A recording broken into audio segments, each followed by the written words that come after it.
around so you can see Roy. Hi. There you go. Let's see how well everybody can hear me. Hopefully everybody can hear me okay. So, we shall see. Hopefully we're not sideways or something weird. You did set it for horizontal, didn't you? I did, yeah. Yep. Okay, good. Yep, we got, let's see, we got Corey Shire, J.I.J. Forge and Fishin', Hello, hello. Ken Foster, Ken, Corey, J.I.J. Hello, hello. Dana Maggiore. Dana, good to have you. Yep. And that's who we got so far.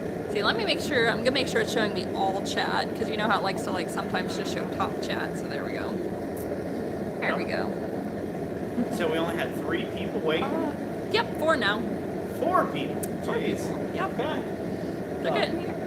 It's We like were people- on time today. Yeah, it's like people don't realize it's 5 o'clock and we'll actually be on time. Yeah.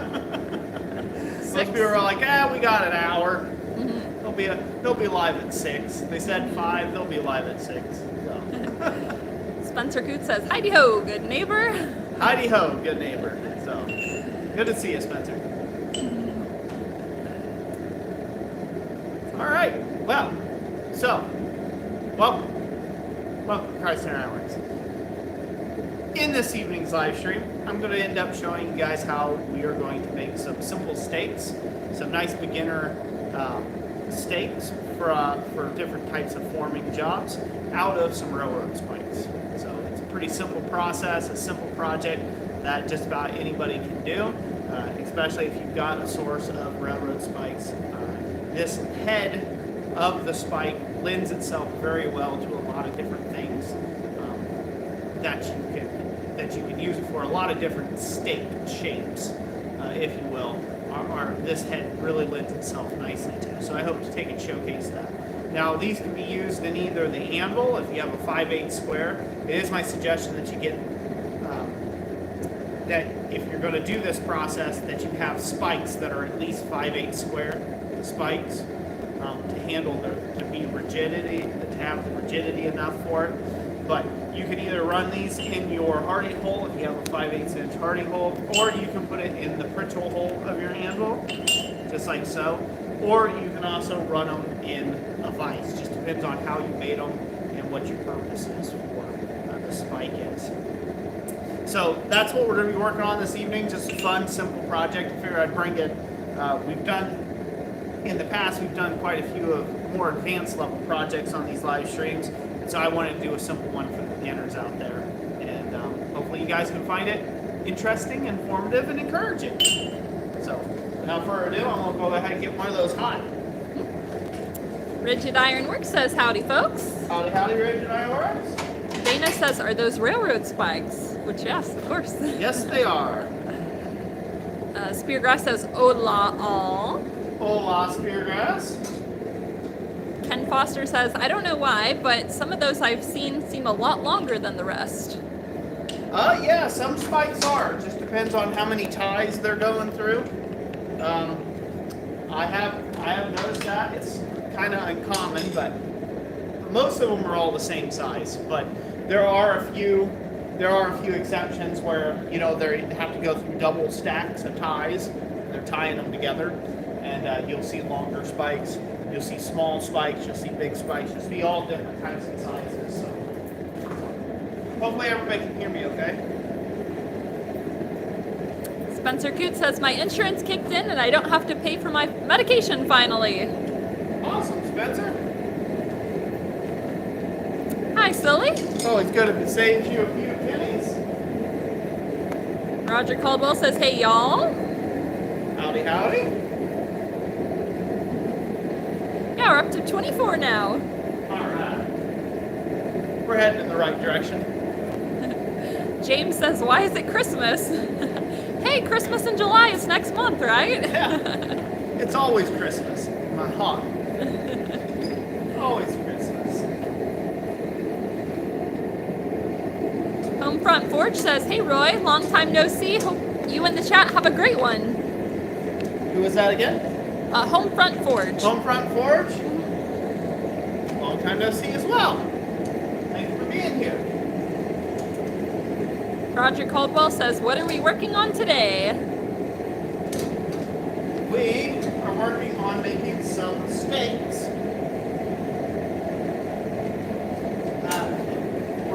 some different forming steaks from railroad spikes. Easiest way to do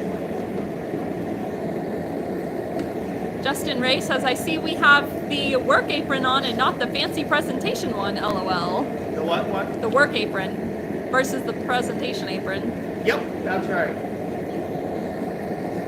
Thomas Goody Mood says, howdy all my fine clinker friends. Howdy, howdy. Thomas, so. Yeah, no, I'm just being casual today. Just being casual. I do like the other apron. The one thing I dislike about the other apron, I will say this, because of the belly band on it, it makes it hard to sit down. So, if you want to sit down, it kind of sucks, so. Bryson Alden says, wow, I'm finally catching a live stream again. I'm glad you could catch a live stream, Bryson. Pumpkin Patch Forge says, hey y'all. Hello, hello, Pumpkin Patch. Speargrass says, got you set up on the TV in the living room. Roy in HD. High definition, so. Yeah, unfortunately, we're still using the cell cam. But hopefully I can work on that. One of the things another reason why I'm going pretty simple or beginner level this week is next week I will be gone out of town all week working at taking a class with a master smith by the name of Tom Latney. We'll be making 17th century style Gothic hinges in class. So, yeah. So I've been like really scooting right along, trying to get prepared for the class, so that way I'm, not the dunce of the, not the dunce of the group. And so, yeah, lots of materials to prepare and prep. I decided to bring some wrought iron with me to go to the class, so I have a lot of resizing of wrought iron to do. Power hammer broke down like twice. 3, 4 times, and yeah, so it's been quite the week. It's been just a blur. The week's been a blur.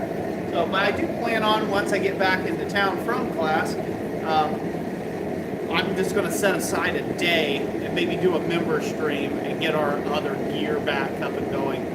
Try to work out the computer issues and solve them once and for all. So this way we can go back to having our nice multi-cam streams that everyone was accustomed to before Roy went all low budget and whatnot. So. High Desert says, it's been a while since I've caught your stream. How you been doing? I've been doing well, High Desert. Thanks for asking. Say mostly well. Mostly well. Dana says, how's the weather there? Was it like 70 today? 68 degrees today. Partly cloudy, partly sunny, and it's supposed to be a little cool this evening, like 58 or so this evening. But then tomorrow it's supposed to raise up and be up in the 90s. It'll be our first. It's going to be 83 tomorrow. Then Sunday's supposed to be like 92. Then Monday's supposed to be like 90. And then it drops back down into the 70s again. So we got a couple hot days coming our way. Yeah, we've only had like maybe 3 80-degree days so far. Yeah. Yep. Ken Foster says, no tax on clothes in Minnesota if you need any. I suspect the gas money to Minnesota would be more than the tax. Yeah, exactly. Well, let's come over here to the anvil, Jess. A little closer. Okay. Yeah, Speargrass, it is beautiful weather. Are you coming to the anvil or? Oh, you want me closer? Sure. No, I'm about to be working this head down, so you can stay where you're at for right now. That's fine. That's fine. The first step in the process of this, I'm going to end up taking this and I'm going to square up this head. I'm working with a 3-pound hammer right now, just to get enough throughput. So I'm squaring this up.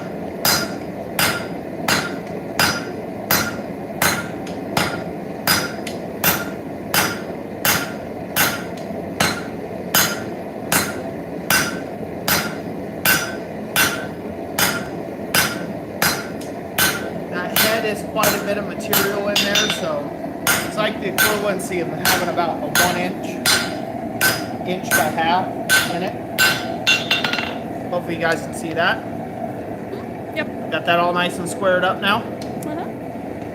So then it would normally, you take it down in whatever you're working in, or if you're going to have this in the vise, you'll drive it up to the vise.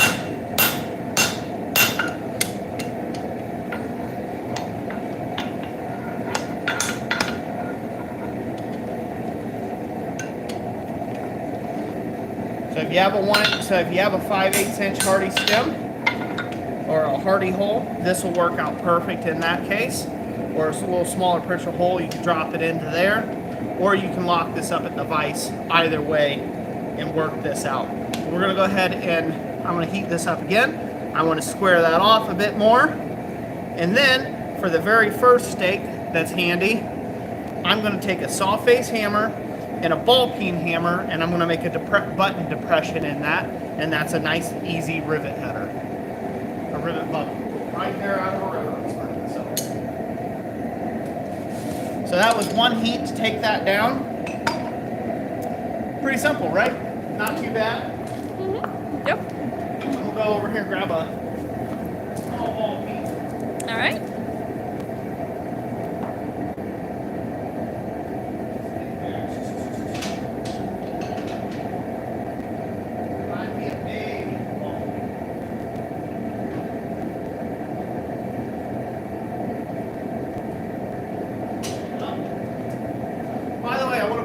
Out. This is why it's very handy to have a selection of ball peen hammers around. You got an instant ball fuller.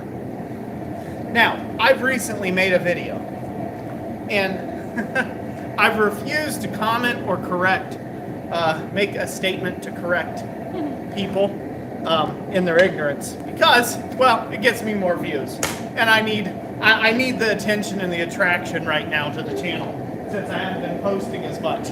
But neither here nor there. But the video was showing me making some depressions, some screw hole depressions for a coat hook. And in that video, I was striking a ball peen hammer with this hammer right here. Now, all of you have been around the channel long enough. I've made multiple videos on this hammer and what it is and how it is, and that it is a mild steel hammer. It's just a chunk of mild steel. There's no hardness in this. I make all my tools hard, even my struck tools. I make both ends of that tool hard, so this way I only have to dress one tool, not multiple tools, thousands of tools, right? So instead of the punch or the chisel that I'm hammering on, mushrooming out, and I have to dress, 1,000 punches, I just harden the tool fully, and I just have one soft striking device that I whack them with. That's why you'll see me switch up to this hammer in videos whenever there's some sort of hitting I have to do on another piece of tool, a top tool. It's because this is a soft face hammer, and it moves where this doesn't. If I were to wail on this, I'm just going to put dents in the surface of it. Hence, it's a soft face hammer. So, people go wild. People do not like Roy striking hammers together, and I'm okay with that. I don't really care. It's fine. It's fine. I find it amusing. But yeah, the pure amount of rage there is around that subject is amusing to me. Those fit a lot nicer. I like those. Ken Foster says, I use that size hammer for making the dimple on bottle openers. Hey, there you go. Right on. So, yeah. If you're just getting started, go to estate sales, go to garage sales. I almost guarantee you, in every single one of them out there, you will find hammers like this, all shapes and sizes and dimensions. Some maybe need handles, some don't, whatever. And you can find them anywhere from 50 cents to, $5, right, for a hammer. That is as dirt cheap as you can get. It will take you way more effort to make a little ball peen like this than it is to just go buy one somewhere else, at a garage sale for 50 cents. So I think this I got, it was, well, I was given this one, actually. I was given this hammer by Alan Shooter, so, like, I was given this hammer. So, free. Well, except for the cost to go get it, so, I don't know, probably a nickel. About a nickel for that thing, so. And I couldn't make that thing if I tried for that amount of money. So. You gonna be over at the Vice next? Yep, I'll be in the Vice next here. We're ready to go. Okay. So, I'll square it up here at the anvil real quick and then. Okay. A little light square to do at the anvil and then be at the Vice.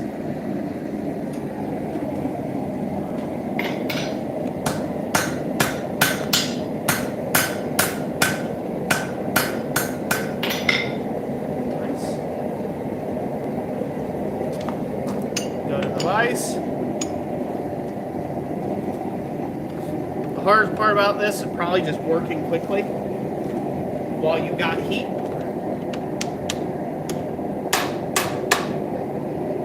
Tighten that up. Don't tighten it too tight, don't spring the jaws.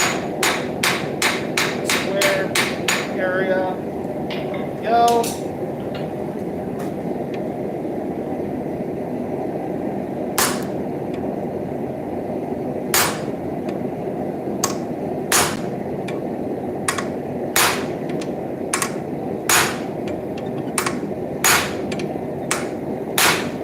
Deeper you drive this, the bigger the rivet head.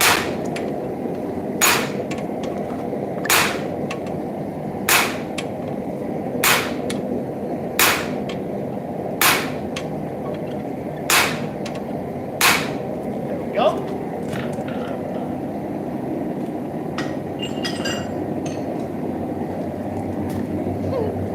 More Instagram feed. For the They see that sharks. okay? Uh-huh. Yep. Boom. Quick rivet header. Nice, easy peasy, made from a railroad spike. Mm-hmm. Up over here. Right over here, guys. All right. So now, personally, I'm going to square this up. It's kind of got bent a little bit. Straighten that. Straighten out the areas that need to be straightened.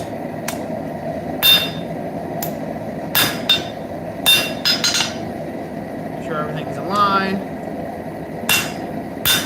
That way it sits nicely. Get that, can drop that in the petrol hole now. Just like so. See? Mm-hmm. Nice, easy little rivet set tool now. Easy peasy. That can lock in the vise. Again, if you have a 5/8 Hardy hole, drop it straight in there. Most of the little small 66-pound Chios are 5/8. So easy peasy, nothing to it, right? Mm-hmm. That's the first one. All we did was square this up and then beat a little ball peen hammer in there, and you wouldn't believe how handy that is. If you got a truckload of railroad spikes, you can make 20 different sizes, or as many different sizes as you would like, with just different size ball peens, and now you've got a whole bunch of rivet sets for different size projects you may have on hand. Real slick and easy. Nice, easy peasy work. So, all right, let's set that one off to the side. All right. What do you think of that, guys? Scott Carlson says, great idea. Spencer Coots says, hey, nice hammer. Oh, this one here? Yep. Thank you. J.I.J. Forge and Fishin says, thanks. Speargrass says, Hardy Tools, just did a river header tool set. And let's see. Tim O'Connor says, rivet header from rail spike. Yep.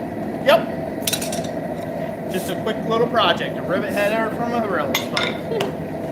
J.I.J. Forge says, what are we making other than an excuse for me to buy a vice? And then, yeah, so that's why Tim O'Connor said the rivet header. Yes, excuses for you to buy Yep. vices. That's Excuses exactly what for we're you doing. to buy vices. That's exactly right. Yep.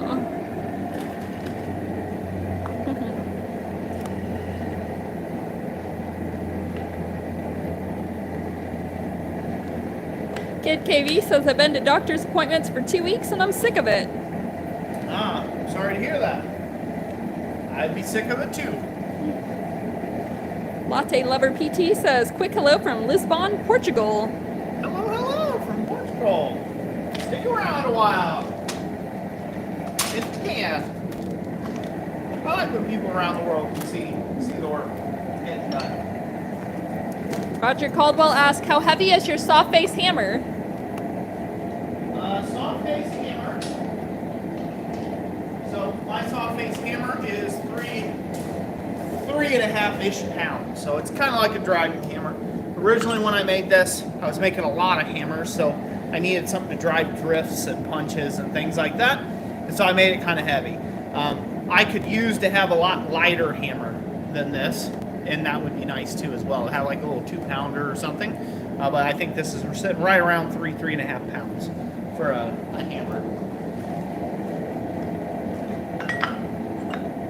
And again, I want to express that's a soft face hammer for anybody who's just coming into it. But speaking of like social media and stuff, it's always best, unless you want to look like a fool, to think things through. There's been a couple times where I've seen someone do something online, and I thought to myself, you know what, I should say something to that person because they're doing this incorrectly, or they're doing something that, you know, might be dangerous or not efficiently or whatever. And usually I'll wait and I'll see, and a comment thread will get started, and eventually it gets addressed in the comment thread. Oh, this is why they were doing it that way.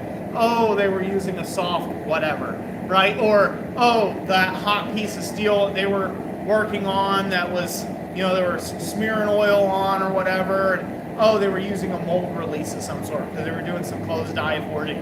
Something later on that you thought, oh, this is a bad idea just because they clipped out a certain section of the video. You don't understand that, oh, there was more context there. And so it amazes me on the internet how many people don't wait for the context. They jump straight to the conclusion, regardless of whether there was context about it or not. Whereas if they would have just took a moment, breathe a little bit, just breathe. If they would have took a moment and just breathed for a second, they would have realized, oh, this person's not just a moron. They actually do know what they're doing. You know,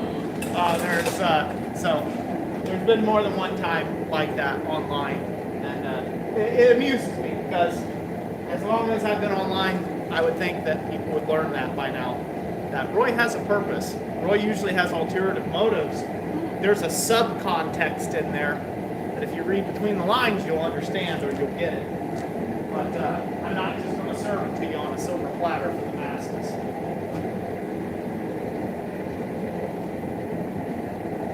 Andreas Frank says hello from Bavaria, Germany.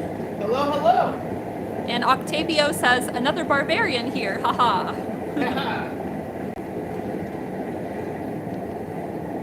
Pumpkin Patch Forge says Guten Tag, my barbarian friends.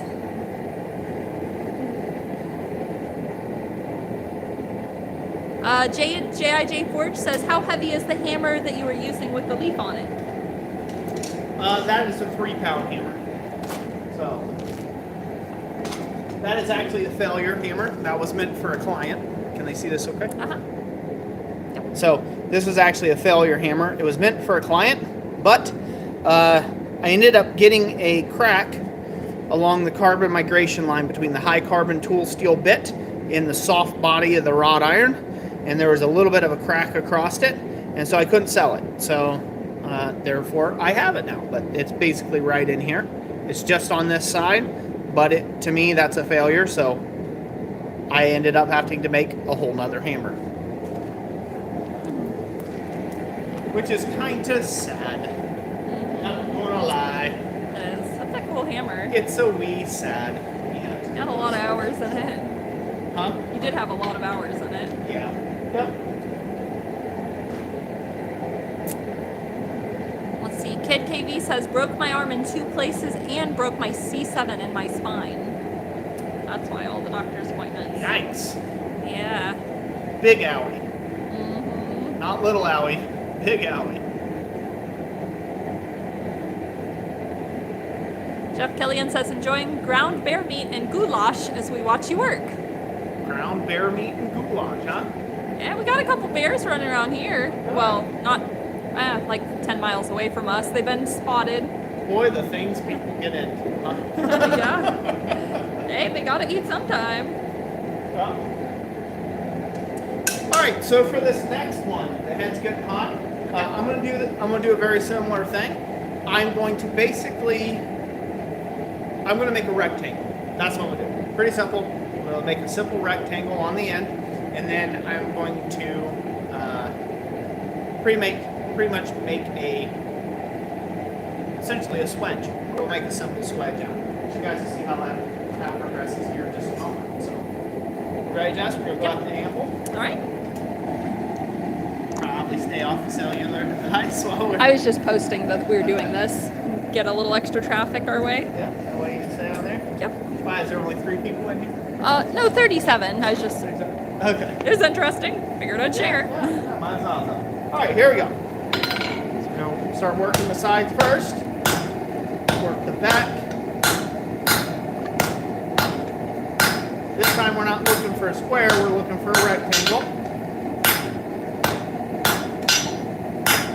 Again, the railroad spike lends itself very well to that shape. You need to square off the head.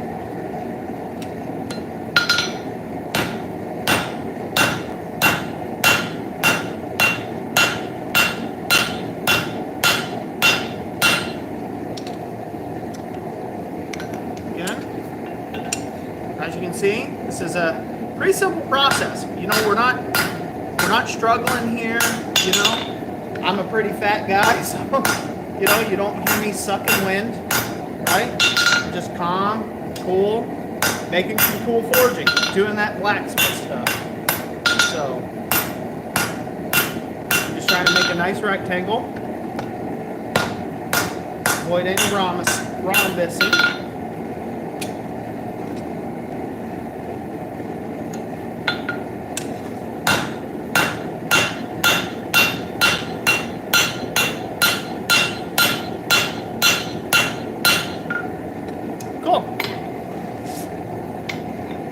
So probably take that out one more time. I'm gonna get hot one more time, just so I can smooth this up. The smoother you make this surface, the better the next part goes.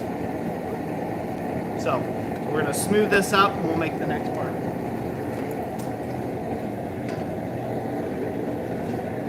Dad? Now, go ahead. Oh. I was gonna say something. But go Yeah, ahead. go for it. Okay. So let me make sure I'm real clear. I don't know what type of railroad spikes these are. They don't matter. They could be mild steel, they could be wrought iron, they could be high carbon or HC spikes. They could be any type of spikes. To me, they're junk. They're junk spikes. They were given to me by a guy who had them piled up in his garage. So, you know, so they're a free material that I received from somebody else who got them from somebody else. So, you know, I don't know what they are. It doesn't really matter.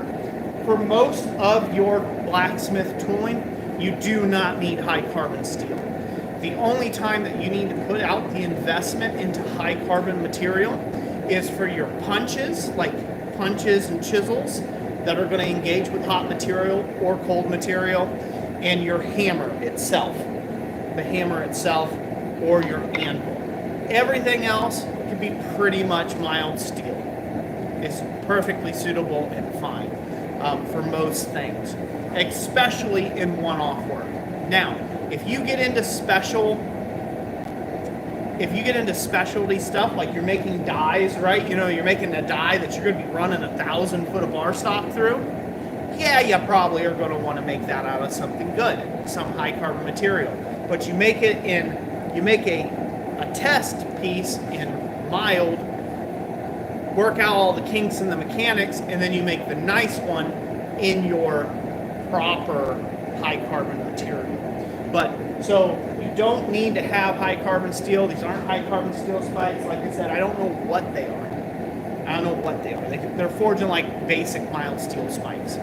Don't know their alloy, couldn't care less. Couldn't care less about what it is. So just heat them up, shape them to what you want, and use them until they wear out. If you bring hot material to this die, if you bring hot material to this and keep the die cold, you'll have it it'll outlive you as a smith. It really will. It'll outlive you as a smith. So all surfaces work harden over time too as well. So the die just kind of sweetens up a little bit as you make it. So yeah, I just wanted to point that out. You don't have to have this ridiculous high carbon material that's like got all these special alloys and all this fancy nonsense to make this work. So when you go to make these and you say, hey, cool, I made some dies and I learned it from some guy on the internet, right? And you put that in a public chat somewhere, some beginner blacksmith forum, you might just get shot down quite a bit. Oh, that won't make a good die, this, that. It's all hogwash. Don't listen to it. It's fine. You made a die. Be proud. It'll work. It'll outlive everybody who's on the internet. So, yeah, just hopefully that'll be encouragement to you. Don't get too sissified and nancified about, what type of steel it is, especially when it's a beginning project like this. It's just beginning. You can always make stuff better later. JIJ Forge says, could you use a spike from Atlas Knife and Tool? I think they're from 1080. Yep. That'd be a beautiful material. Beautiful material to use. So none of these are, again, the shape is all that's important, right? So this is one of the most annoying shapes in the world to deal with when you're first starting out. In fact, I don't recommend this shape to start drawing out and making projects out of, just simply because this head is annoying. This is an annoying bit of bar stock, especially when you don't know things yet on how to hold the thing properly or how to stand at the anvil correctly or even proper hammer form. You probably shouldn't start off with a railroad spike in your hands. This is like the staple that most beginners start with because you can find them free and easy, right? At a garage sale or, little great grandma Ethel over there like, I got something for you, sonny. And it's a bucket full of spikes and yard signs and whatever, right? Like, random scraps. You use what you can. We've all done it. I did it, but I hated it from the get-go. Didn't I, honey? I hated using these from the get-go. Yeah. But I was poor, didn't have enough money to go, didn't know where to go to buy brand new steel, right? So it's reasonable to do. But on something like this head form here has already taken up one of the things that a beginner struggles a lot with, which is upsetting material. So that's why this is a very convenient thing for making stakes for different forming operations. It's super convenient because most beginners suffer. Most beginners have a hard time making a shape where you've upset a bunch of material at the end of a bar, or to draw from a thick bar down to thin in a hardy shape. So this can be a good alternative in that case, as long as you have a pair of tongs that can hold that 5/8 hardy shape properly. It can be a good shape for that purpose. So not everything out there is just so black and white. It's not. There's a lot of gray in it. So you can't necessarily say all railroad spikes are bad. You can't do that. But you can't say they're also superior in any way or the only thing either to be making stuff out of. Both those statements are incorrect. There's room in the middle for those. So yes, 1084 spikes.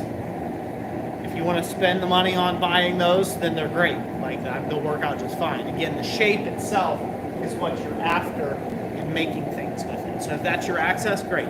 Again, I was given a bucket of these for free. I've given probably the equivalent of a 55-gallon drum away of these things.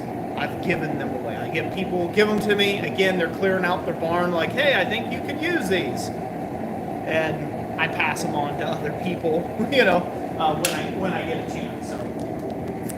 Ken Foster says, would Super Quench or Cherry Red help you get by? Yes, it can for surface hardening. Yeah.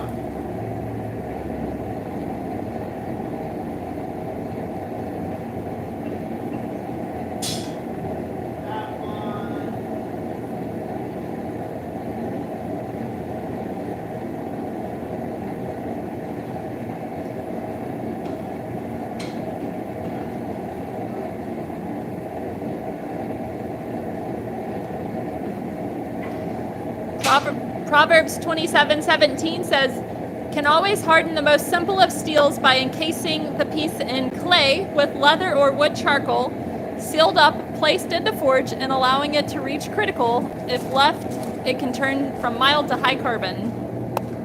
Yeah, that's the old-fashioned way of case hardening. So, it's a valid approach. Used it for thousands of years. So, definitely a valid approach to do something. So here I'm using cross peen hammers. So again, cross peen hammers. I'm going to use the peen of the hammer this time to create a fuller groove. So this is my fuller now. Again, still striking with a soft face hammer. Soft face hammer against hardened face hammer means nothing, right? So still using that. And now you can get, and I suggest you do, you can get a lot of different cross peen hammers. They're very handy to this. Straight peens will work too, but cross peen hammers are more common. But you can get these and grind their peens to all sorts of different radii, and I suggest that you do that. So this one's a little thicker, this one's a little thinner. I've got another one over here that's crazy thick. Way too big for our purpose, right? So it's good to have all these different shapes on here for that purpose. But I'm going to go ahead and make up a very simple, pretty much a very simple, lost my train of thought, sorry, swedge. There we go. I'm going to make a very simple die out of this now with a swedge for like collars, for making collar work. So we're going to do, I think I might try to make it tri-bar. I'm going to make like a little tri-bar collar out of this, and then later we'll forge some stock down into it so you can see the result after I make a few other things here. So we'll start with the bigger peen that will displace more material first, and then we'll switch over to the smaller peens to displace less material. You always want to go with the largest displacement of material first, and then the least amount of displacement next, or thicker peen first, thinner peens after the thicker peen, if that makes sense.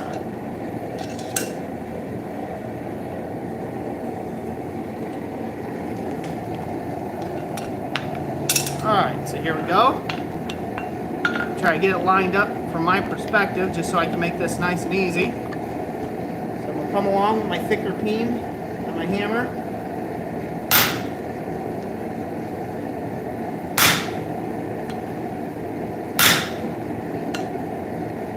Drive that down and in.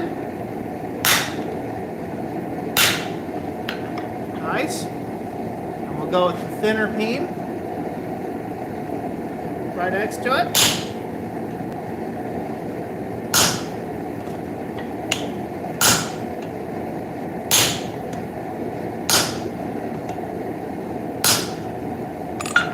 Nice. And now the next one for the next heat. Get the next heat on here.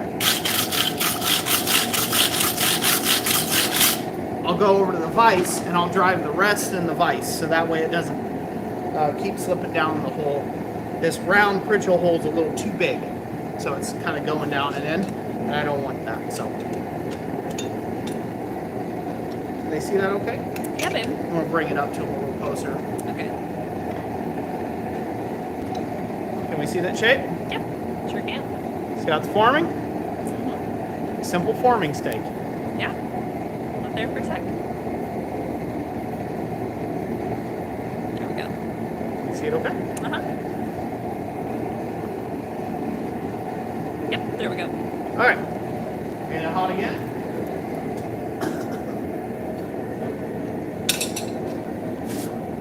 Again, that's with just a couple hammers, right? A couple different size hammers. Easy peasy, right? Yep.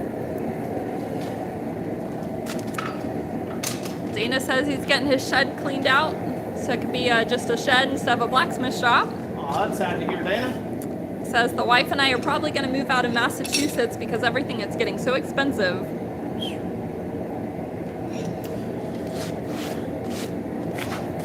Yeah, Massachusetts. I don't know much about Massachusetts. I know a lot of places around the United States are fairly expensive, you know.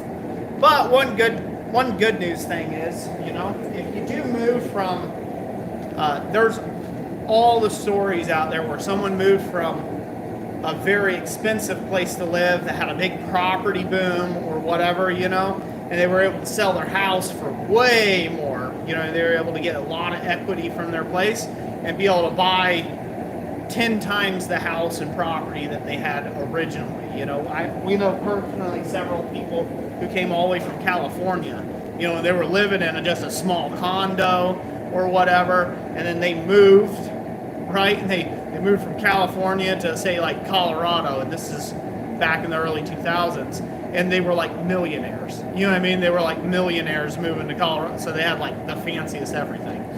Jessica had a friend like that. Yep. And then I've heard a bunch of other stories from people who moved from Washington State, moved here to Michigan, and like, yeah, totally two different income brackets to be able to have a household, you know, like that. So sometimes when one door shuts, another one opens, and that's not necessarily a bad thing, you know? Yep. Not necessarily a bad thing. Change is always uncomfortable, though. Yeah, it is. So we'll be praying for you, brother. Kid KV says, "What's up with the little forge?" This is an Atlas Knife and Tool little forge. So I was sent this a while back from Charles Steffen from Atlas Knife and Tool to do a review on, and I did. I made a whole kind of video series on that. And yeah, I got to keep the forge out of the ordeal. And now I keep it around for my little portable demonstration forge. So it's really nice, compact, very efficient. You can run for like a week on a 40-pound cylinder, maybe even 2 weeks on a 40-pound cylinder, depending on what you're making. And pretty quiet, and yeah, I like it. So I just got it set up. I needed something quick. I was running behind today. I helped a neighbor out with making a bracket for a colopactor today. So I was kind of running behind. Well, I was running behind earlier in the day. He wasn't the one who made me run behind. That was just my own fault. of running behind since this morning. But yeah, but then he needed some help, so I gave him some help and made the bracket. So I just needed a quick heat. So there you go. Roger Caldwell says, "When using an old sledgehammer to make a soft face hammer, how many times should I heat it and anneal it?" Fair question. 3 times. Got an old sledgehammer. Technically, you're good after the first time. I find it good if you take and you heat it up, get it really super hot, and bury it in ashes. Let it go like that, and then do that 3 times, and you're gonna have a very soft hammer. So after that, it'll be very pleasant to work with that way. You can do less times, but you might get some extra cracking and stuff. After the first time, all the hardness is ruined in it. What you're trying to get out of it is the stress that's inside of it. So, everyone go to the mice, Jess. All right.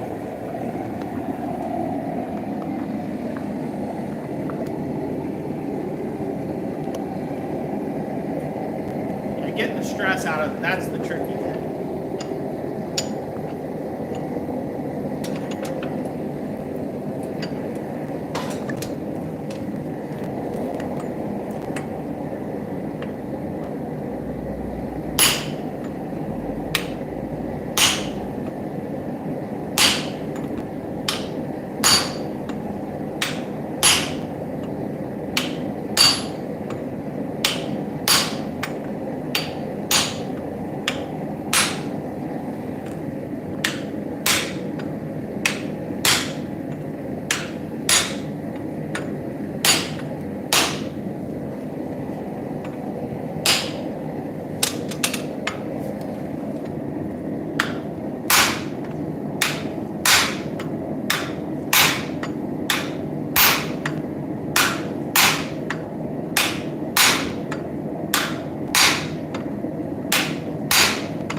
So what I'm doing this for is to try to show you guys how it can be pretty simple. You can make complex dies from them as well. You don't have to have, see that? Mm-hmm. Yep. So you can make more complex forms as well. You don't have to just make simple things. You can make some fairly complex pieces. Now it's going to require a little bit of cleanup. Preference would to be make a little bit of file work to it. Do a little bit of file work on it. Get it shaped exactly how you like it. And then use it. But right there's the start of it anyhow. So I'll get this hot one more time. Crisp things up. When you're doing stuff hot, you're making hot dies, doing any sort of die work. You go in, do all your hot work, get roughly where you're going, and that saves time on your grinding and filing work. So you could easily take this and not do a forged thing, and you could just get out an angle grinder and start grinding grooves and make a thing like that, and it's perfectly reasonable to do so. But it gets there a little quicker if you're forging. You can make things happen a little quicker and save yourself the grinding work. And, it's nice to do. So. James Hoss says, good to see different uses for the spikes. I've only done flippers, blacksmith knives, owl head, and elephant hooks. Yep, that's generally what people do. I'm glad you're enjoying the different uses. Black Collar says, I finally got a chance to catch one of your guys' live streams. How have you guys been? Oh, we've been doing okay. Doing all right. Good to have you here, Black Collar. We've been planting a garden. We've been doing some dirt work. Our oldest daughter just published her first illustrated coloring book on Amazon, so that's been a bit of work. Getting ready for a trip, so things have been busy.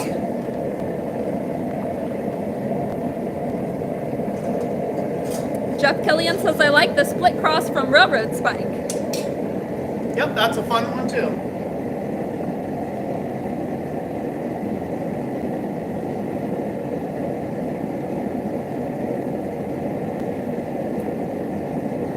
Spencer Coote says, is it possible to do that too many times? I wouldn't imagine it would be to anneal something like a sledgehammer. No, not really. Yes and no. So every time you heat up a piece of material, you're losing a bit of material because the oxides are forming and you're flaking off, right? The other thing you can do is you can heat and cool. You keep annealing, and you get a lot of really large grain growth out of it. So it might be nice not to have as big a grain growth in high carbon steel. So it's something to look out for. But, we're talking thousands of cycles here, not three cycles. So that's like people who think it's all over if, something goes in if you have a shop fire, the tools are right. They're not. Just retemper them, reheat treat. They're fine. So, all right, that's good. We can come back over here, Jess. Okay. Just getting this all refined. They're all squared up here.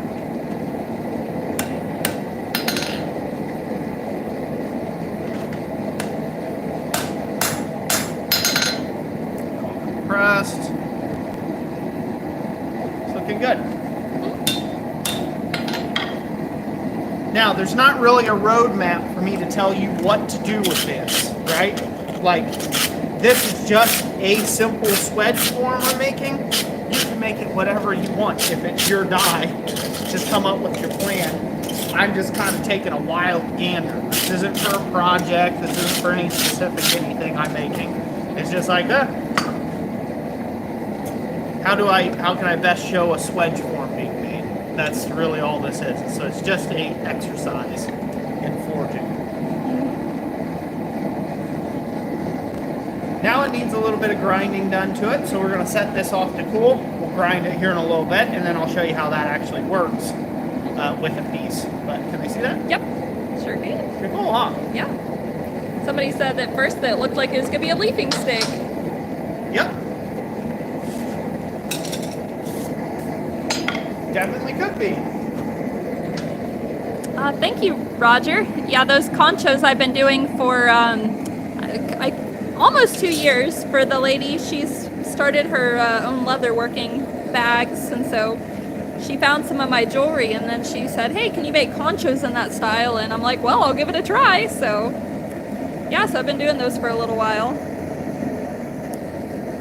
Black Collar says, congrats to your oldest for her book. My grandmother loves her painting, by the way, too.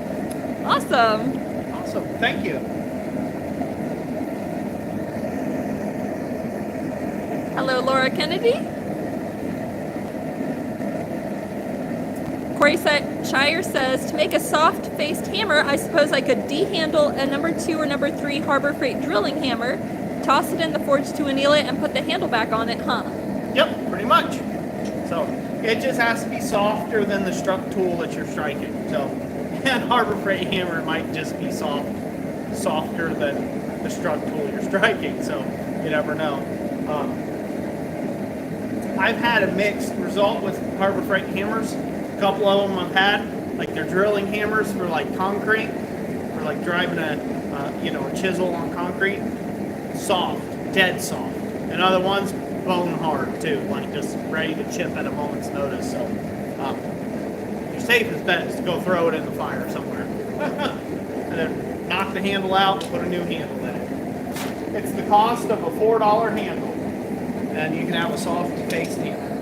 And whatever the cost of your hammer is. So, of course. That. DeBacher says, I hate to say it, but my phone is running out of power, so I gotta go. Have a great night and a month, everyone. Take care. Thank you for stopping in.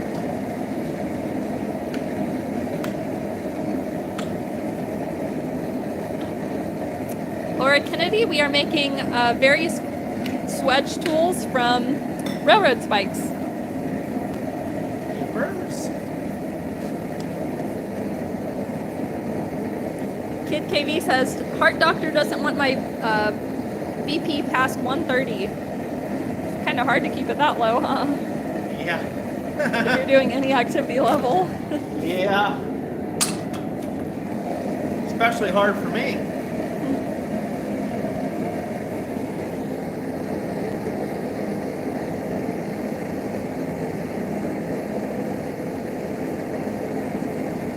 Elsa says, have not been able to do the garden up yet due to the rain.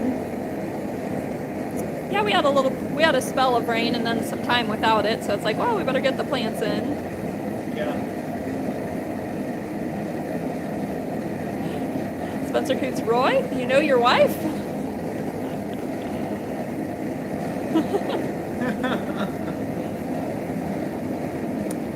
Black Cat Forge says, can I get a belated happy birthday? I turned 6. 6 or 60? Happy belated birthday, Black Cat.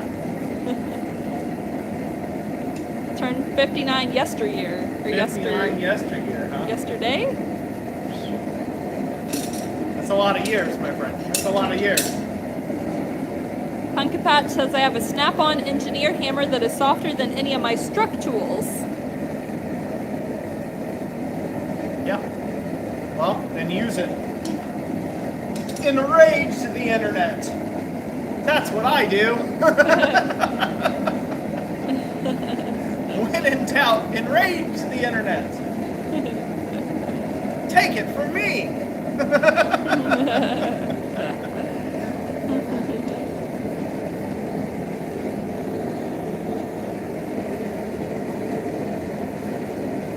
Alright, so this next one's going to be a fun one, and kind that I guarantee none of you have seen. So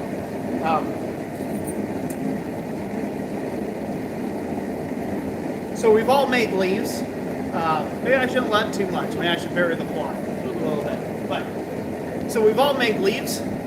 This will be a simple one, hopefully, to help shape that leaf a little bit simpler for you. Now, it's not needed. Obviously, you make a leaf freeform. Leaf should be freeform. But say if you're making a bunch of these, this next stake could be very handy for that particular shape. So that's what we'll be working on next here. We get the piece back. Give me a second. Put my hammer back.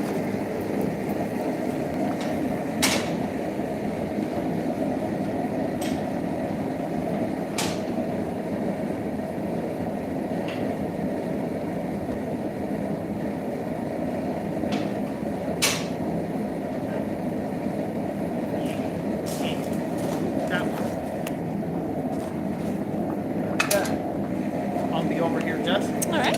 Campbell.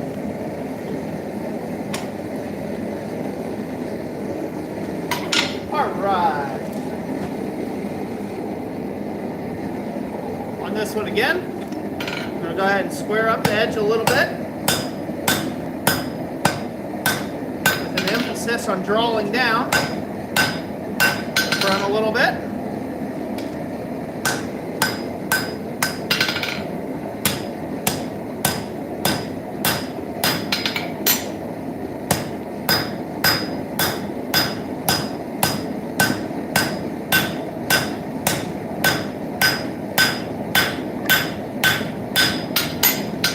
Out a little bit. Hopefully you guys can see I'm just elongating that. That's the goal of it anyhow.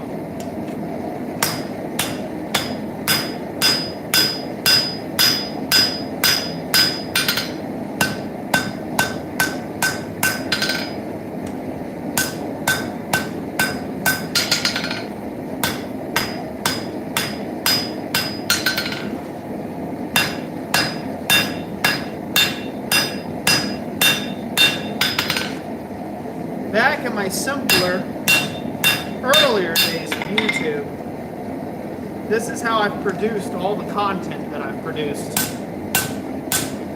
in all that time. I got real used to doing this exact thing. Just saying, what could I share that would be handy? And then I would just set up the phone and I would make like a billion videos at one setting. On various things that came to mind. So, yep. Oh, the simple days. Something I hope to go back to.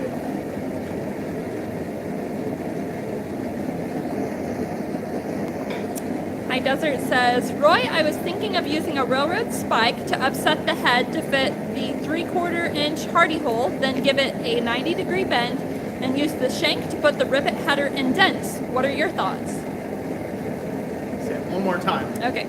I was thinking of using a railroad spike to upset the head to fit the 3/4 inch hardy hole, then give it a 90-degree bend and use the shank to put the rivet header indents.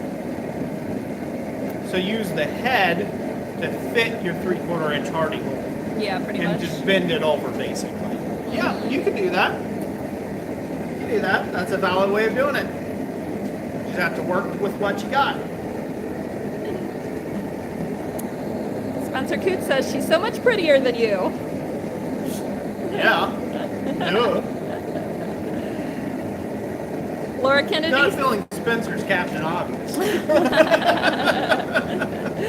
You mean that luscious beard blowing in the wind? Yeah. You don't think it's beautiful? That doesn't get it going for you, Spencer? Laura Kennedy says, I love your workspace. So big, I can only dream. Thank you very much. I love it too. Pumpkin Patch says, Roy, I loved your earlier videos. Oh, good. You don't like my current videos? Jeez.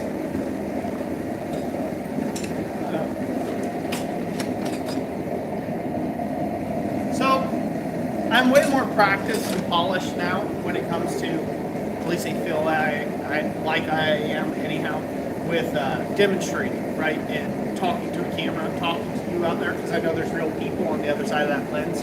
And so I'm much more comfortable in my skin as far as just giving information like I'm talking to a group of guys or gals or friends, right? Like that's kind of how I look at everybody. because like they're just my friend. So it's a lot easier to me now to take it. I'm talking to a camera. So I'd like to do something back like that where I just share. I've got a boatload more knowledge now than I even had back then. You know, it's been a decade now of building up additional knowledge and things. So when I go to doing that going forward, a lot of the stuff I have in my brain, I'll be working on a much more complex piece, but like the individual little thing can be helpful. Like it's just like a little snippet. Like you don't need to see the whole gate I'm making, but the one little process I'm doing could be like super handy. And I've had a couple times now where it like came to mind and I didn't have the camera handy. And I was like, all right, well, instead of making it a whole presentation and this big old thing, I'll just get the job done and be done with it. Whereas I want to go back to like what I did before, where that's kind of just what I do. I sit in here and I just present constantly and help, send out good information like that. And just do like one take forgings, and that's it. It's like, okay, you're gonna watch it, it'll be 3 minutes long. I don't care if you think I talk too long, or it'll be 30 minutes long. Don't care. I'm just gonna make the thing, present the information, and let her be, and go that way. I've tried in some of my newer content over the years. YouTube was really pushing hard for making shorter and shorter and shorter and shorter and shorter and shorter videos. And like, I can't even explain something properly. I've just talked for 7 minutes right there just to explain that I can't explain things in a short period of time, right? So I would like to get back to just doing that and go that route. So I'm slowly working towards that as my key. Which is funny because it kind of comes full circle, right? You kind of go full circle. I do like high production value videos, but frankly, they don't get traction. What gets traction is rage bait. That's what gets traction. Me smacking other hammers with a hammer, that gets traction. Gets 70, 80, 100,000 views, for something stupid. But if I'm showing you some useful information, no, it gets like 100 views on the channel. So it's kind of one of those things. So YouTube, dead with YouTube. Let's go over here. All right.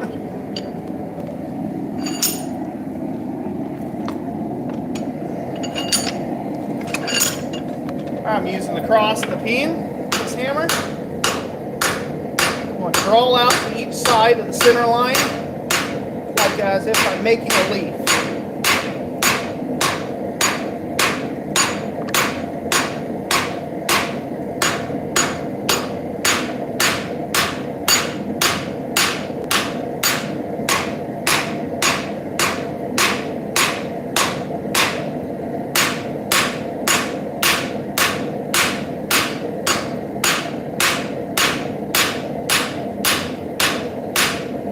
Take another heat and clean that up. Hopefully you guys start seeing how that looks. Mm-hmm. Yep. Does this look like a leafing steak just yet? No. Good. Glad it doesn't. Make you all even more surprised. So this is a good point to talk about. Like I've been a man on a mission for the last decade of my life on YouTube. So I like the phrase. Some will say I've coined the phrase. I've said the phrase enough until I'm blue in the face. It is not the tools that make the smith. It is the smith that makes the tools. And this is a perfect example of that. When I first got started in smithing, I had a kind of a moment in time where, for me, I thought that my skill was directly tied to how nice the tool was that I was using or that I had at my disposal. And so it led to when I would go to demonstrations and I would see a guy demonstrating that had 30 years of experience or 100 years or 20 years or 10 years or whatever, but he was making something. And I was like, oh, I could do that. And then I get home and I couldn't make that same thing because I lacked the skill to do so. And I blamed it on the fact that, well, if I had a nice power hammer, I'd be able to do that too. But no, I could have screwed it up 5,000 ways to Sunday, you know what I mean? And about 500 times quicker than the guy that, you know, was doing it there at the show. So that kind of, I had that way of thinking at first, and slowly that developed and changed as I realized that blacksmithing, there's no shortcuts in this industry. If you want to get skilled at smithing, the only thing that makes you skilled as a smith is time with the hammer and anvil. That's it. That's the only, end of story. Done. Full stop. The only way to get better at smithing is to do it. That's it. There's no magic pill. You can't buy a big fancy piece of equipment or a nice anvil and now you're a smithing legend. It doesn't work that way.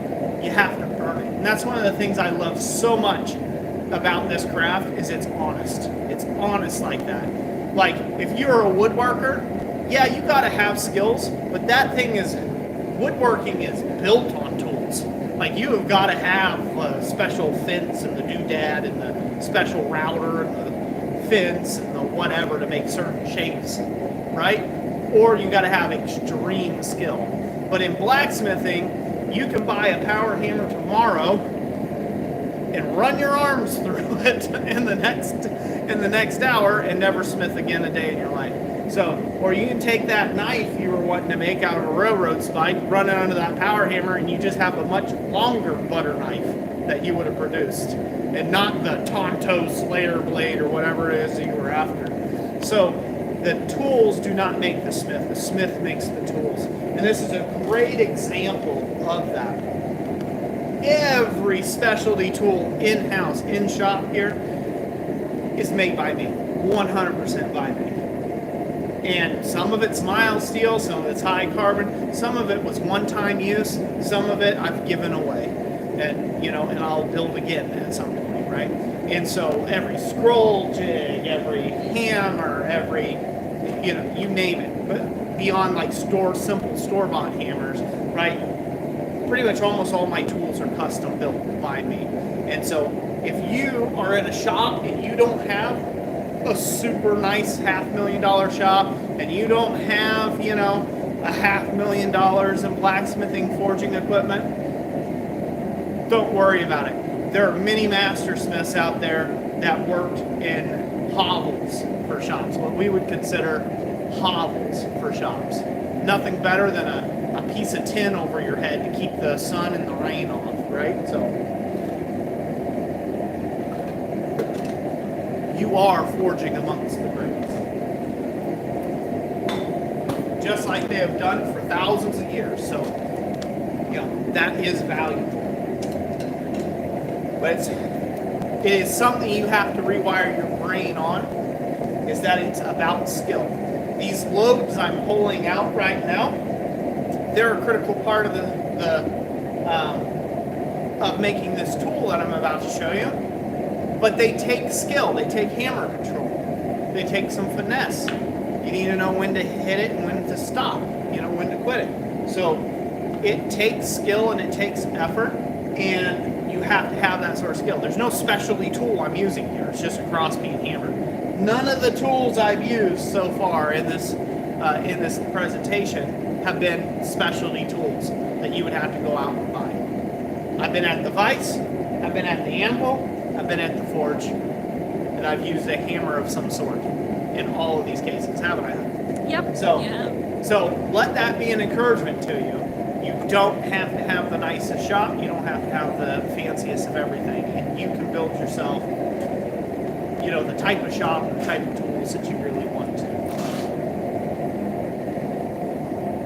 All right, back to the vise. All right.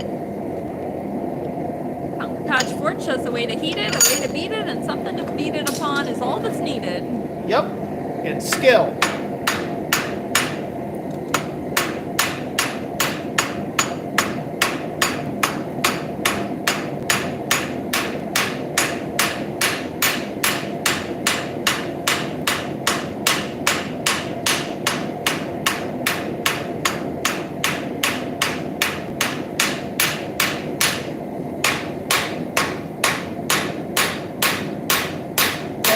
knows where I'm taking this.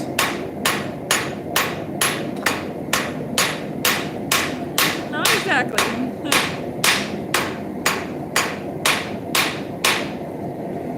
You don't think anybody knows? Well, we'll see what the guesses are.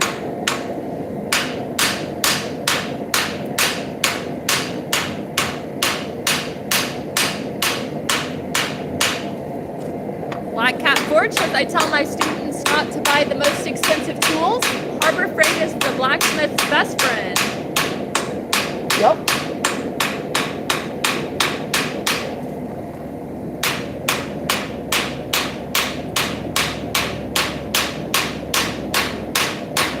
Hello, Ray Doll. Take care, Spencer. Take care, Spencer. Ken Foster guesses snakehead. Looks Nope, like it again, could be. it's a leafing stake. See this? I could totally see that being a snake, though. Like if you drew out the body, like rounded Yep. up and drew it I've out. made snakes from railroad spikes before. Roger Caldwell guessed a veining swedge. Close, close. Just might be.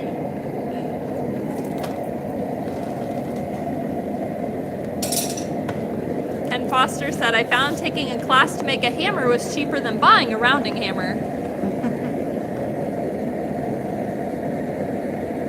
Can be. And you got to make it yourself. More importantly, you collected the skills to make any type of rounding hammer you want. Any size hammer you want. And that's what's more important, is you gathered the skills. You gathered the knowledge. So, Roger Caldwell says, I know you like Christmas, but personally I think it's time to take the stockings down. It is June after all, but you could leave up the lights. never. Stockings at home with care by the forge. Yeah. They're by the fire with care. In the Christmas tree. So. Latte Lover says, time for bed. Take care, guys. Take care, latte lover.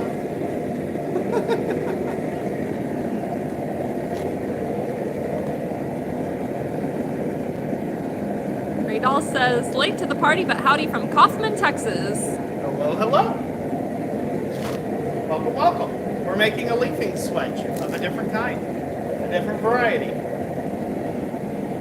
Jeff Killian said, had a 4.5-foot snake in the shop earlier this week, but now he ain't there. Never know where he'll show up. He's in the stew pot. Do you need me to refill any of your drinks? They're getting a little shy, but it's okay. Roger Caldwell says, make a hat band out of them, Jeff. Alright, I've switched from a cross peen hammer. I'm going to use a ball peen hammer with a curved face. Can you see that okay?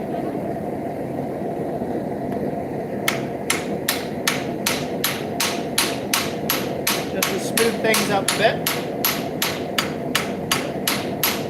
And get into some tighter reach areas.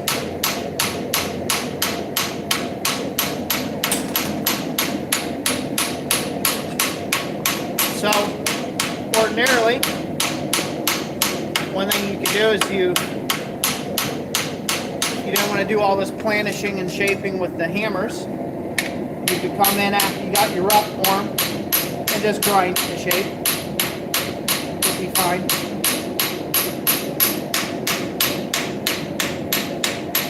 I'm just using the hammers to show what can be done. Not necessarily what needs to be done.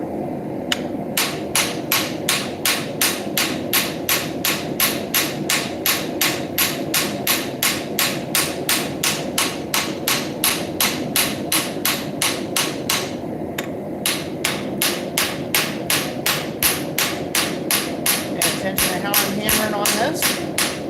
Not shaping. Again, right now I'm just planishing this out. Really forming it. Just getting a much smoother look and smoother effect.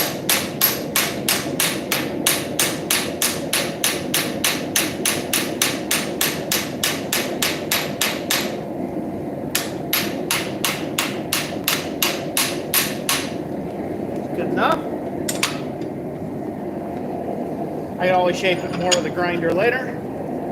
Maybe look any different? Yeah, it's got a nice sharp point on it. Or a ridge. Yep. Mm-hmm. Okay. Now for the next to last part.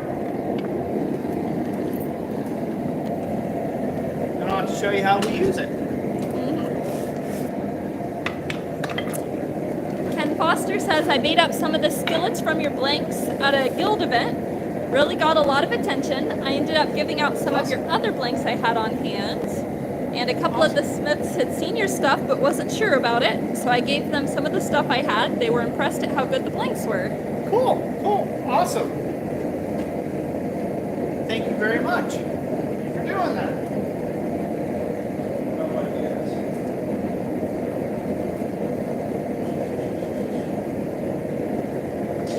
Pumpkin Patch, you want to get one of those snakes to help out with the cats you got? I'd be more afraid of the snake than the cats.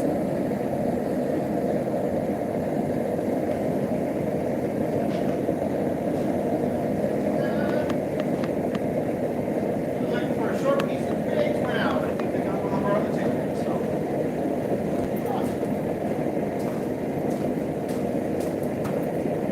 Will Murray says, love what you do. What's that? He says, love what you do. Thank you.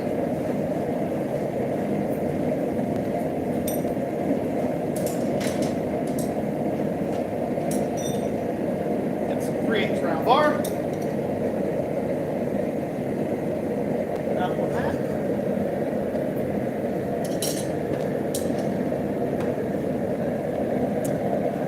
High Desert says, I grabbed a few of Harbor Freight's welders' chipping hammers, dressed up the chisel end and softened and upset the pointy end as the struck side to make a handle slot punches. Yep. And then annealed the struck end of the chisel for the struck end for various sizes of round punches. Yep. Done that too. Got a couple of them. The spring hammers make really nice little punches and chisels. Especially for short tooling for hammers. Alright, we're gonna shape this just over the anvil. Okay. Get the anvil now. Okay. Go over the horn.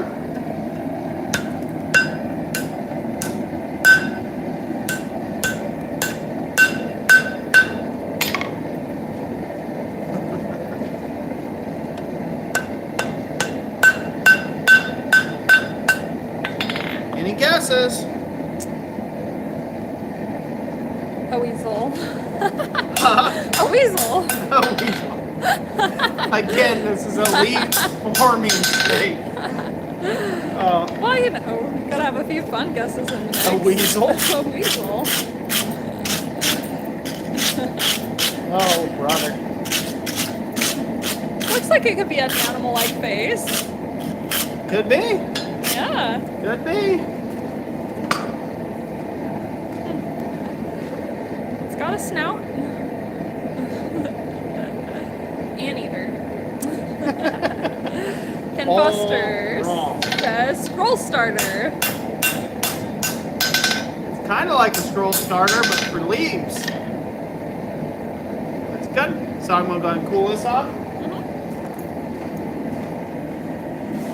Again, I don't know what it is. It could be high carb, low carb.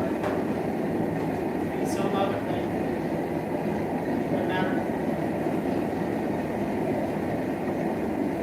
Pumpkin Patch, have a good evening. Enjoy your Thanks dinner. for being here. Have a good evening. Let's show this off. See the shape? Yep. Yep.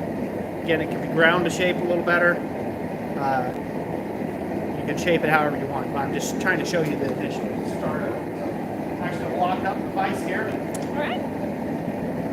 You got a quick clean up.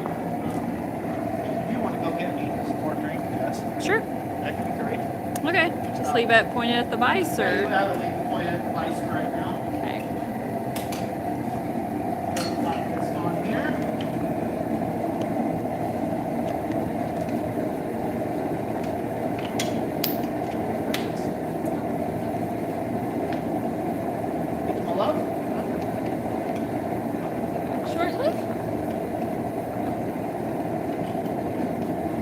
Jessica will be back here in a minute. She's going to go get my drinks refilled.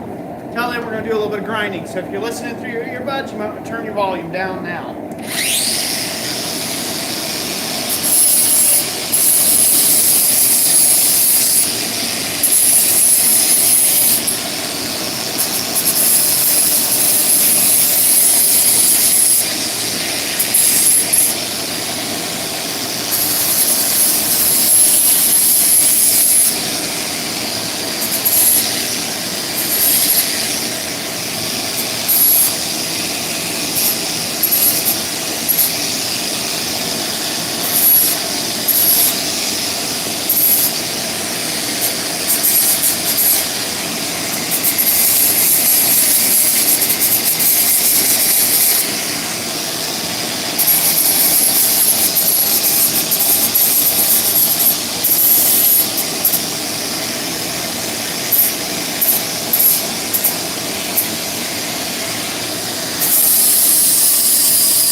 Nice. Ready to go.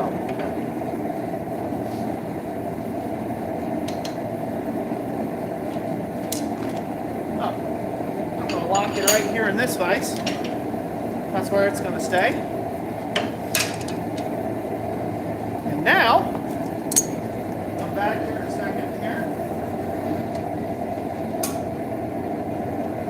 Get that good hot. So this little leafing jig of mine, I'm making it. It's been made for a very special kind of leaf. This is for a fold form leaf, if you believe it or not. So I'm going to show you guys how we do those real quick. Bring it around here. We'll make a leaf here. So many good comments. Alright, I'll leave you guys pointed at this. So we're going to make a leaf real quick. So, thank you everybody for being around, by the way. Really appreciate you joining me this evening. So, it'd really be a bummer if I didn't have people I could share it with. No point in teaching if no one's around. So, alright, so we're going to make a very simple leaf form. The end here, we're going to draw out the end. The point. Then we'll go over the horn of the anvil. Neck down with the leaf by the leaf.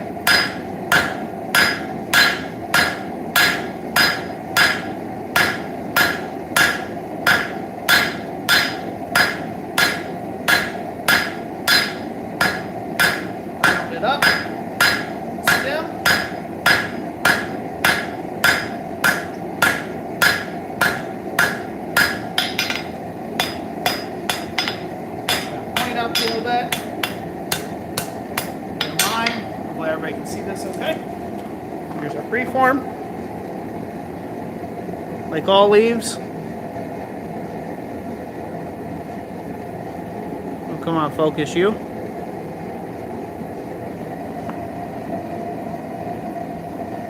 There we are. It's a quick little leaf preform.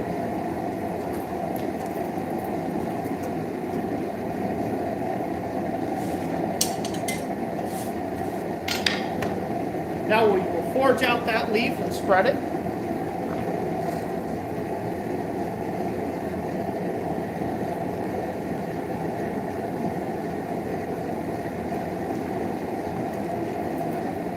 So now we're going to do the basic job like we would normally do, forging out this leaf. And just spread out that form. Spread out that form nice and wide. Make a leaflet shape.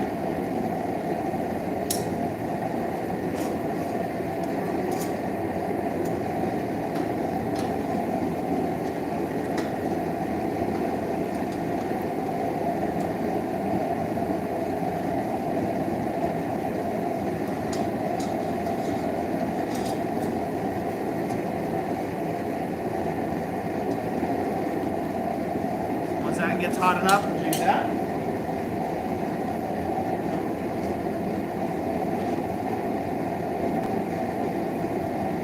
Everybody's ever made a fold form leaf before? You know how this is done? I'm going to show everybody how quick and easy they are to do.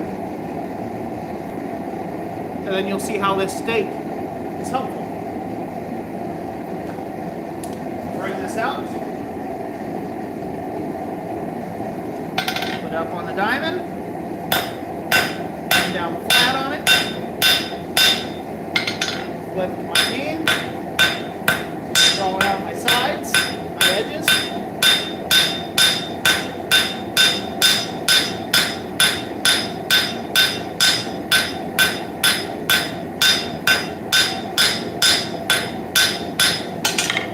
Attractive leaflet shape. And then I'm going to forge this down. I'm going to forge that center edge flat. Well, not quite flat. I'm going to thin it down just a bit more and then fold this.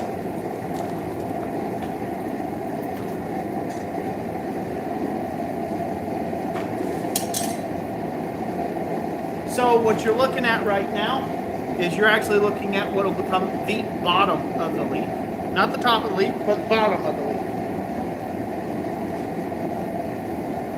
We'll see if we can do this. If it'll all work out, it'll be great, but we'll find out here shortly.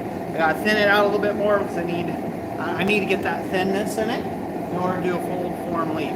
Fold form leaves are really nice on thin material. When you've got a really thin, delicate leaf, you can fold it up and give it some structure.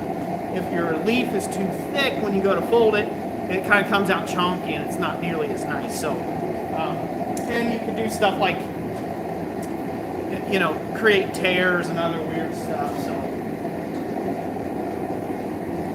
thin this a bit more. Right towards the center. Some extra trims there.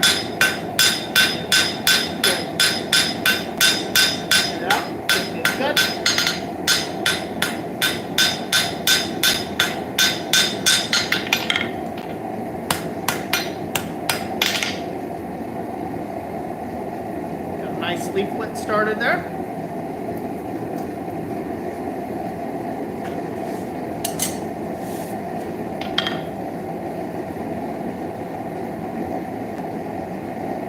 This is fun. It's so fun. As my daughter would say, oh, how fun. Like, oh, how fun.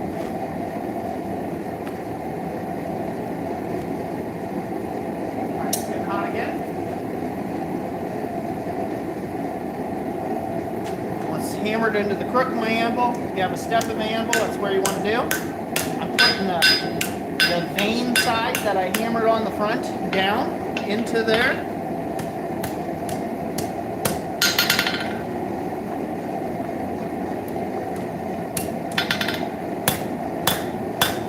Now it's folded.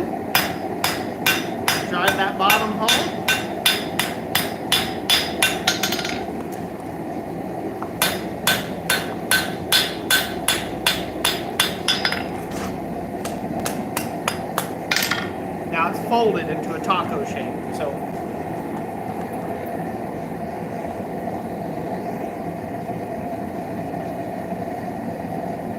Taco. see, it's all closed up there. Mhm. So we're gonna open that up with a chisel. The next heat.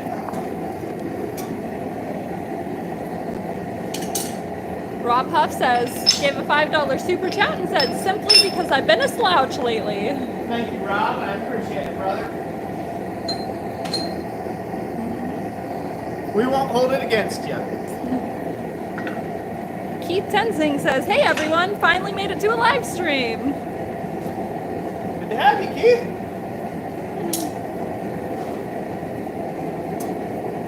See if I can't open this up with a thin little slitty chisel. Again, thin material works out better for this. Get it started to open.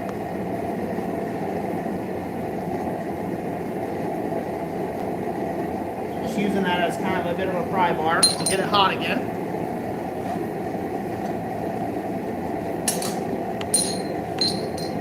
If you notice, I got a Hardy tool. If you're a blacksmith, you should have a Hardy or Hardy tool, something to chop stuff off at the anvil. So everyone should have this. I don't consider that a specialty tool, nor do I consider this a specialty tool. You should have a chisel if you're a blacksmith. So those are both well within reason for non-specialty items. And angle grinders, just simple. Everyone has one of those. Suburbia guys have them. So you should have all those things. So now I'm going to open this up a little bit. Just like so. You see that? Uh-huh.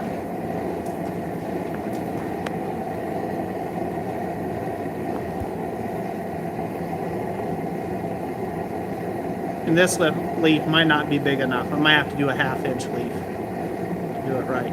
Did you guys see that? Okay. All right, next heat we'll be at our new specialized tool.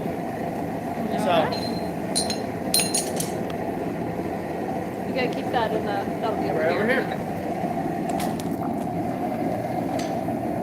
See that? If it's full on charge, you don't have to carry that anymore. Okay. So,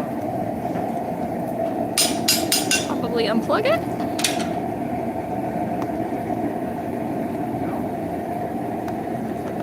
let me help you. Okay. I don't know what you done, but you wrapped her all around there, bro. Take that out. It wasn't wrapped like that to begin with. I didn't Dear. mess with it.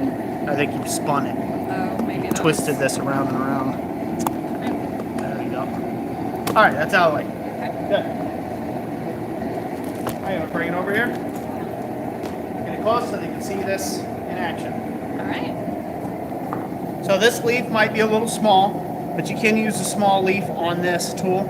This might be a little bit better for a bigger leaf, but I'll show you what it does. Ken Foster says, you know, if you were making figurine saddles, that would be an okay saddle. See that first bend? Did everybody see that? Yeah. Working out the edges, the undersides, this little leaf here.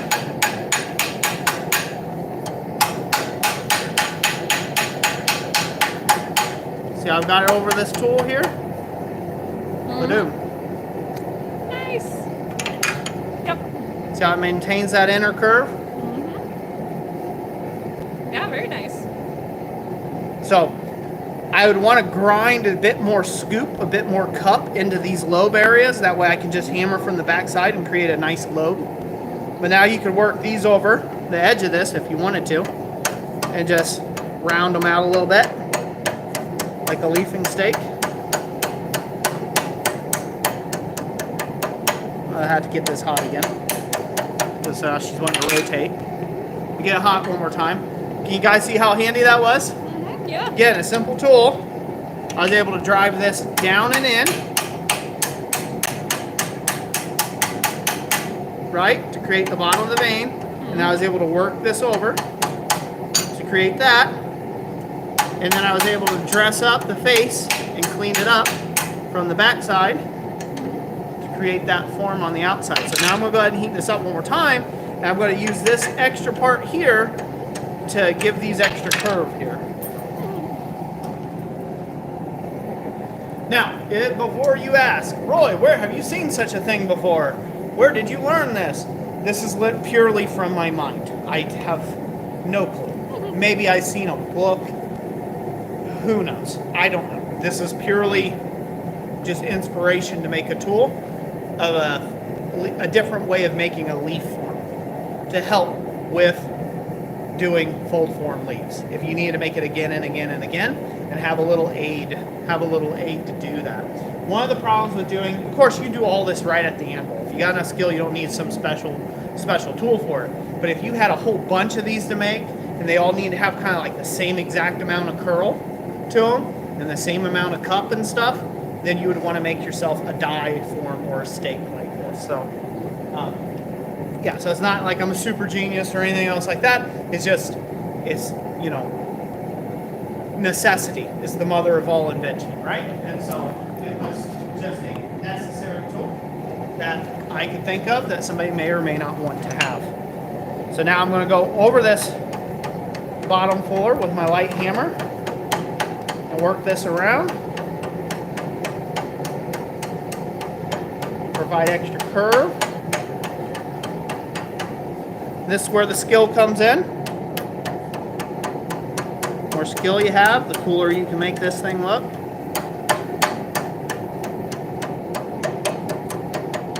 So again, like I said, if you need to make a couple dozen of these type leaves, this tool would be absolutely invaluable to you.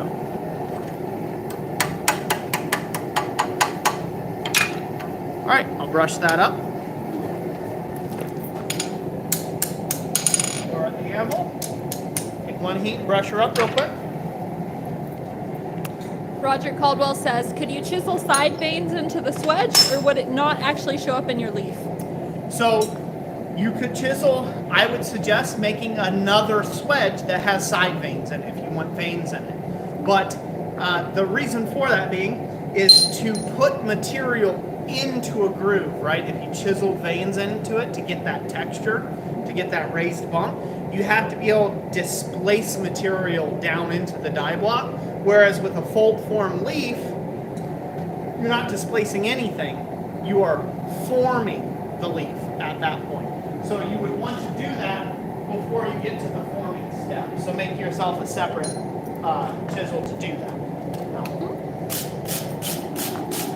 Come on over, girl. All right. Got me on it.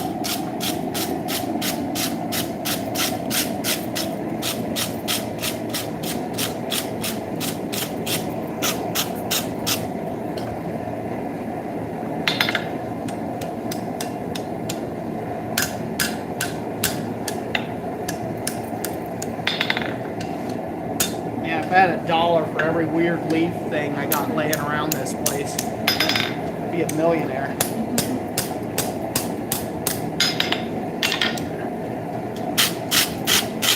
Looks like a handle. Yep. All right, pull it off. Show it off camera.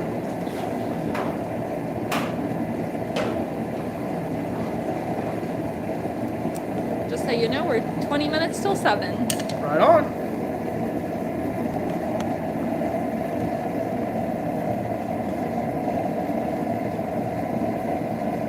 Nifty. It's a cool looking leaf.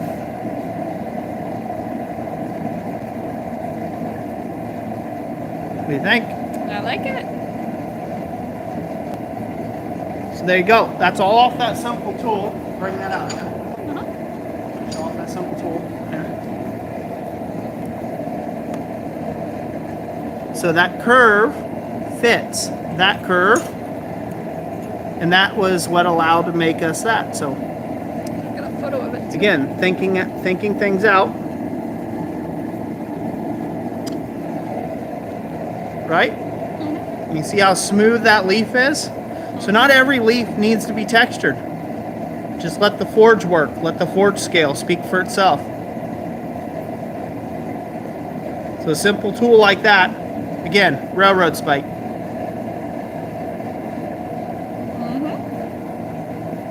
Look at the side profile, see? Yep, gives it a little It flick took at the the profile, end. yep. Yep. That's just one type of tool.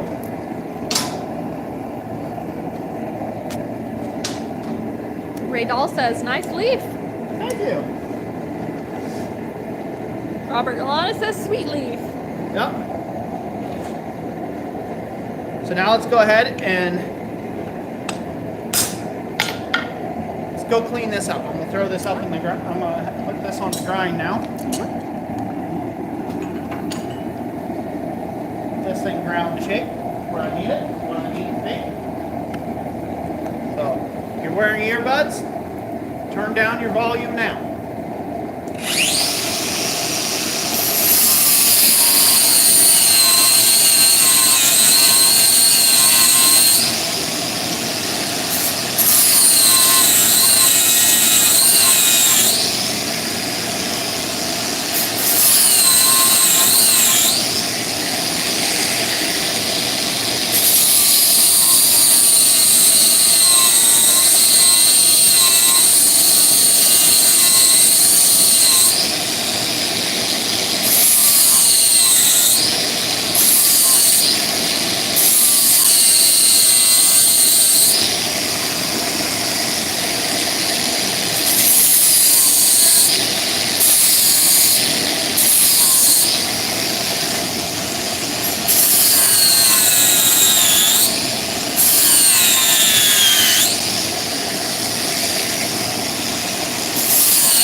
What I've done here is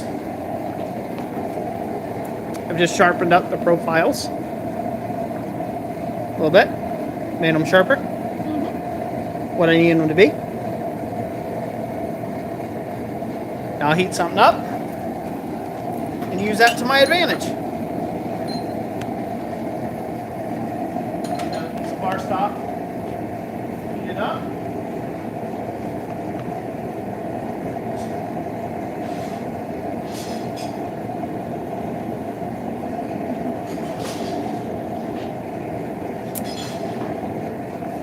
Thank you, Kid KB.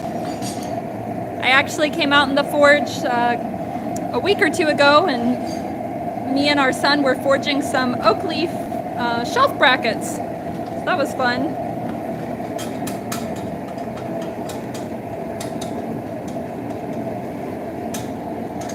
Ken Foster says, no touch mark On what? on the tools.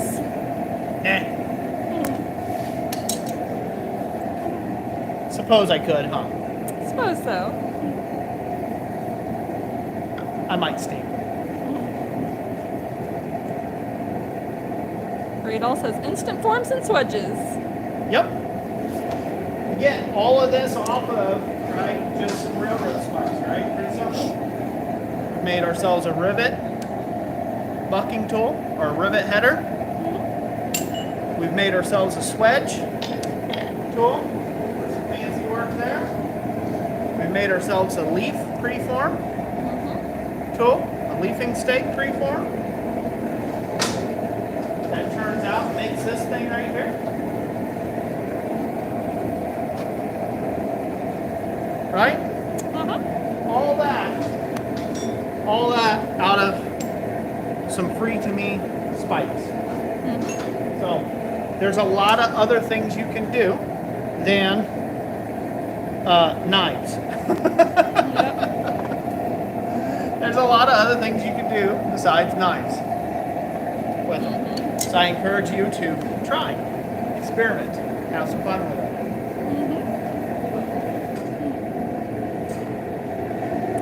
Roger Caldwell says that's a good idea for a collar swedge. Yep. You hit the nail on the head. That's what this is. Pretty much like a collaring swedge. Now this one I might need to drag out my other anvil. Maybe. We'll see. Hopefully it doesn't get bent up by... Hopefully it's got just enough catch on there that it won't drive down weird. We shall see.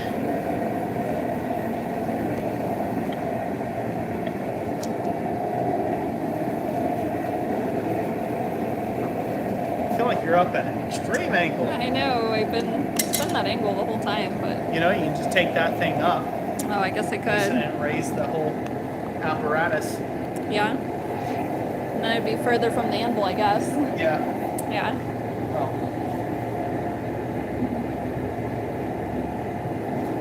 Joe Strickland says, all railroad spikes are free if you're fast enough. Reminds me of one of Roy's early rants. Obtain them legally. Don't steal from the railroad.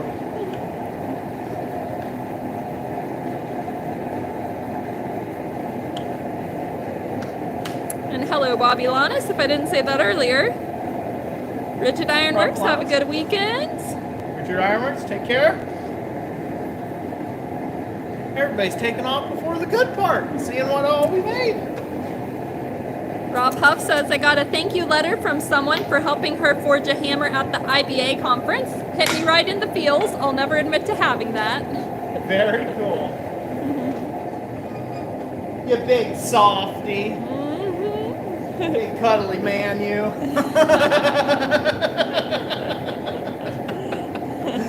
Rob's like, shut up, Roy. Ray Dahl says, I'm a 40-year engineer, retiring into my first occupation of smithing, just getting my shop set up. Very awesome. Well, welcome to the channel. I think I've seen him around. Is it new? Is he new?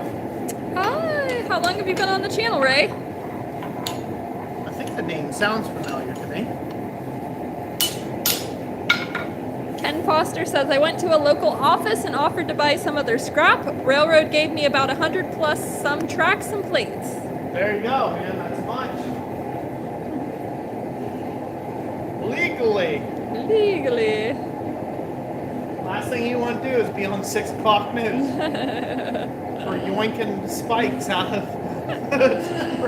Blacksmiths are passed across the United States. Yep. All right, can I come up a little closer, please? Yep, sure. So the very first thing I gotta do is I gotta take the corners off. I need to take the corners off, so I'm gonna turn the square bar up on the diamond, take the corners off in one direction, and then I'm gonna put the corners up, the opposite corners, into the center die there. And that will put me the right amount of mass where I need it to spread out with the rest of the die. So you guys can see how that works. So I'm gonna take it out, I'm gonna put it up on the diagonal diamond, forge out the corners, and then I'm going to put that pointy part up into my die, and then beat that out. It's best to do this in stages. Go to the next part,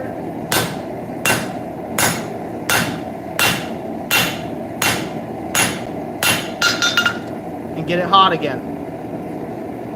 So we got it started, get it hot again, and then I'll forge some more.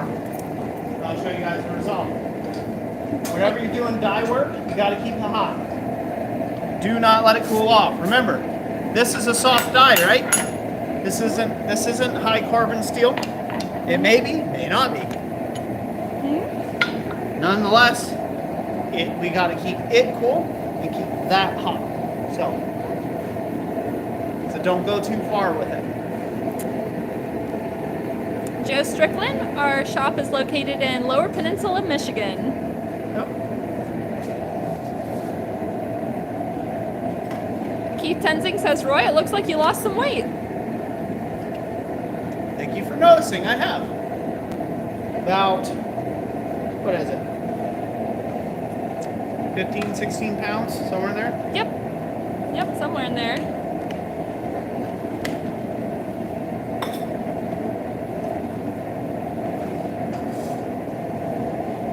Ray Dawes has been watching and prepping for occupation change for about a year.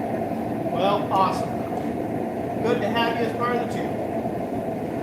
Alright, bring this out.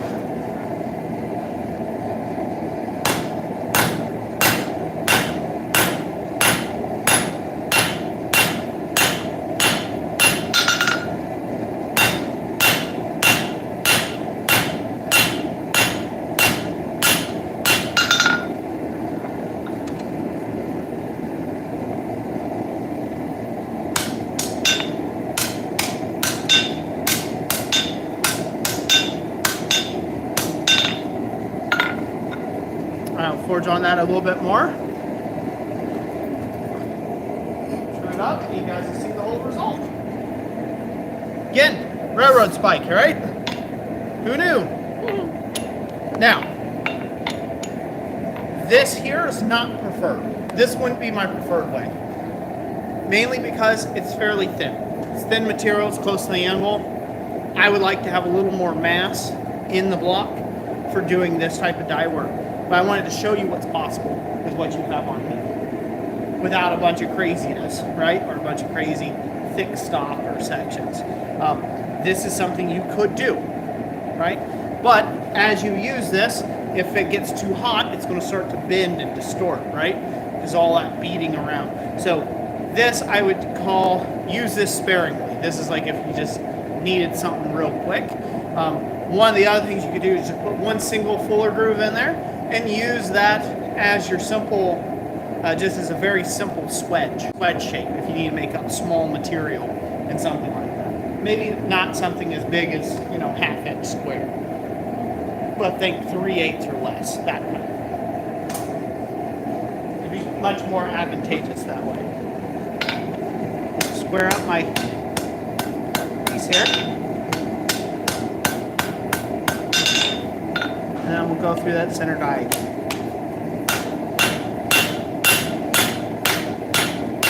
Ever wondered how decorative collars are made? Well, this is pretty much it.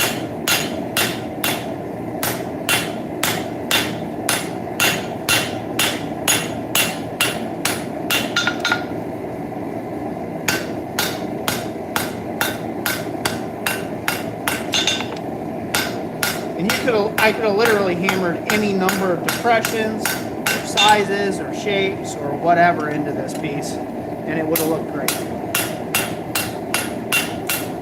That'd make an interesting fishtail finial. Yep, it would.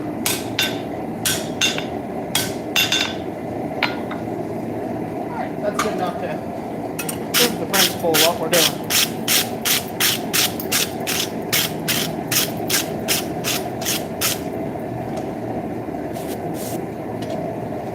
See that all right? Yep. Zoom in a little. There we go. Yep. Very nice. Again, decorative collar. As I said, that's just a railroad spike.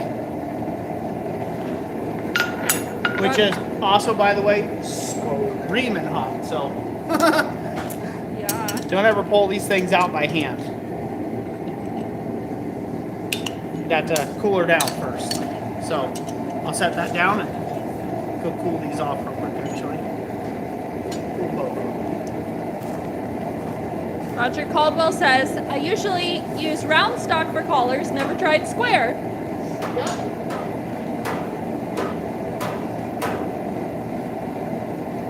One nice thing about using square material on the diamond is there's a lot of mass. There's a lot of mass in there to move around, so it can be quite handy to do so. There you go. That railroad spike making a fancy collar. As you see, it's not destroyed, is it? Not deformed, it's not crazily messed up. Mild steel, mild steel. Mild steel cold, mild steel hot. Pretty neat, huh? Yes, yes it is. Yep.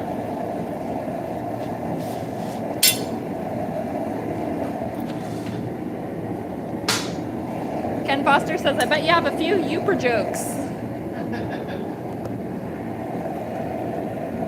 No, I don't, actually. That's the problem.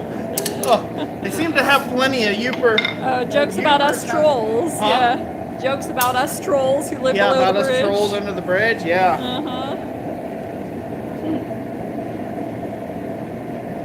Joe Strickland says, I'm in South Louisiana. We could probably smith at ambient temps down here.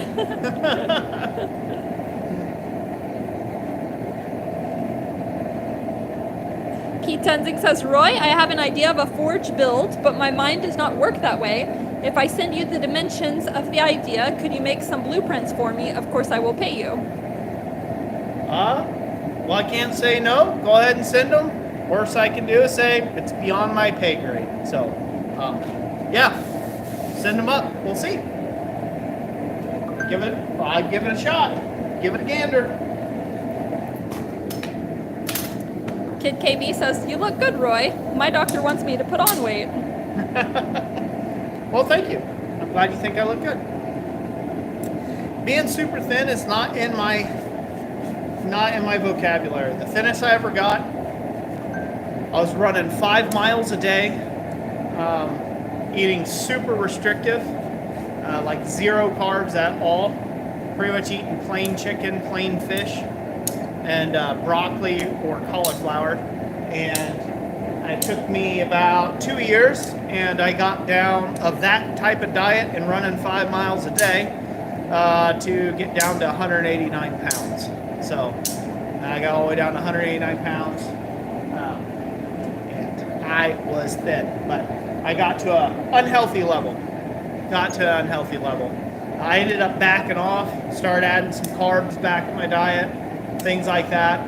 Got back up to right around 200 pounds, and I felt pretty good at 200 pounds. And then I cracked a rib working out, so ended up broke a rib. Trying to do a muscle up, if anybody knows what those are, calisthenics. And couldn't run. And then I got fat, and then I ate pizza, and then I just got fat and lazy because it's really hard to get back to it after that. So most of my life has been spent right around, the majority of my life has been spent around 240s to 250s. So ever since I was young, I have been above 200 pounds since the age of 12 years old. So yeah, I'm a bigger guy. I know camera makes it look like I'm a little shorter fella. People are usually kind of surprised when they meet me in person. They either goes one or two ways. They either had it in their mind I was some sort of giant, or they had it in their mind I was just a little fella because I'm that tall on your TV screen right now. Yeah, neither are true. Joe Strickland says, I'm skinny fat. I look like a busted can of biscuits. He says, broken ribs are God's way to slow down. Yeah, that's what it was. While I was down at 189, I started having moments of passing out in the shop, which is dangerous, running around equipment and stuff. I was just tanking my calories to an unhealthy level where, I don't think I was eating more than maybe 600 calories, maybe 800 calories in a day. Yeah, and that was super unhealthy. My brain was rejecting that information and started shutting me down. Yep. So I took it way too far. Freely admit it. Laura Kennedy asked, what would you say is the best way to make rivet heads? Best way to make rivet heads.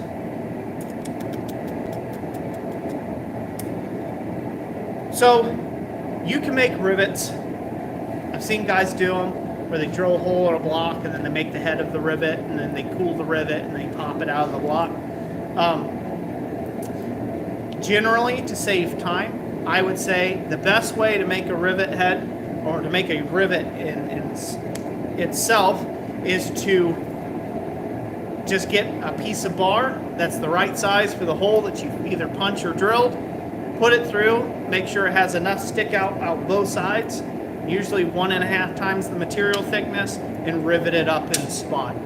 Get it hot, rivet it up in spot, do it cold first, and then finish it off hot with a rivet set on top and bottom rivet set. That is the most economical and fastest way I've seen of making rivets.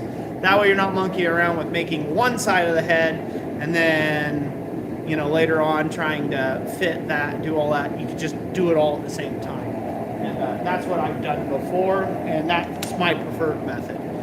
Otherwise, I just buy rivets that already have a head on one side, have a rivet set, and then make a top rivet set to drive the rivet up home nice and domed or whatever shape I'm going for. So, all right, let's go to the animal, Jess. All right. So this will be the last one for the evening. I wanted to get to this. This one we're going to forge. Not quite square. Going for more of a round shape. It's okay. Do that. Put it in the vise. Put it in the original hole here.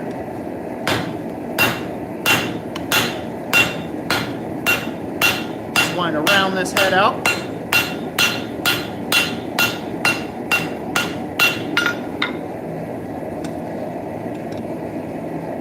Hoping everybody can see how handy this could be, and to add these techniques to your arsenal.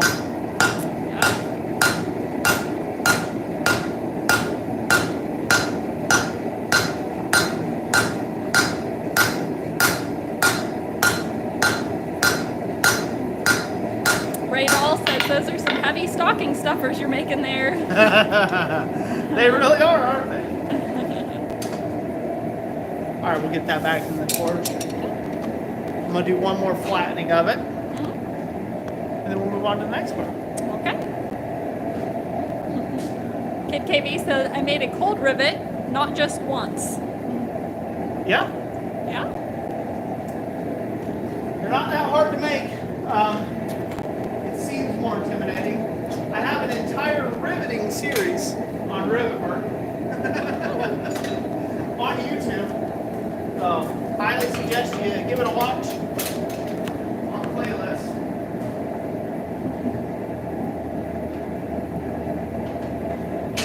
Robert Lana says, this is a really clever idea. I can't believe I never thought of this. What's that? Probably just using the railroad spikes for tooling. Yeah.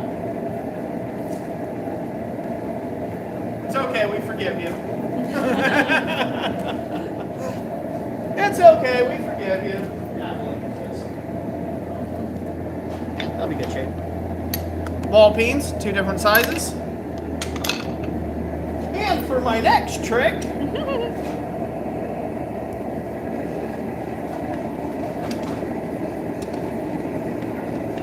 that in there.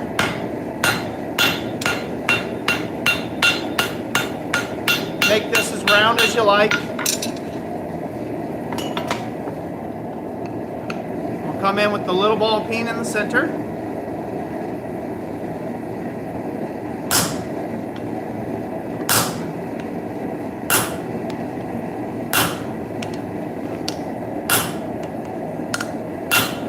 Good.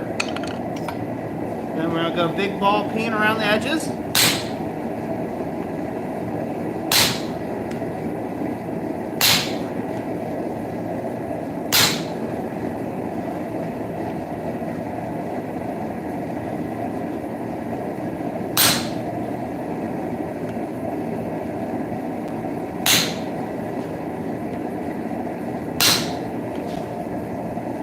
Get it hot again.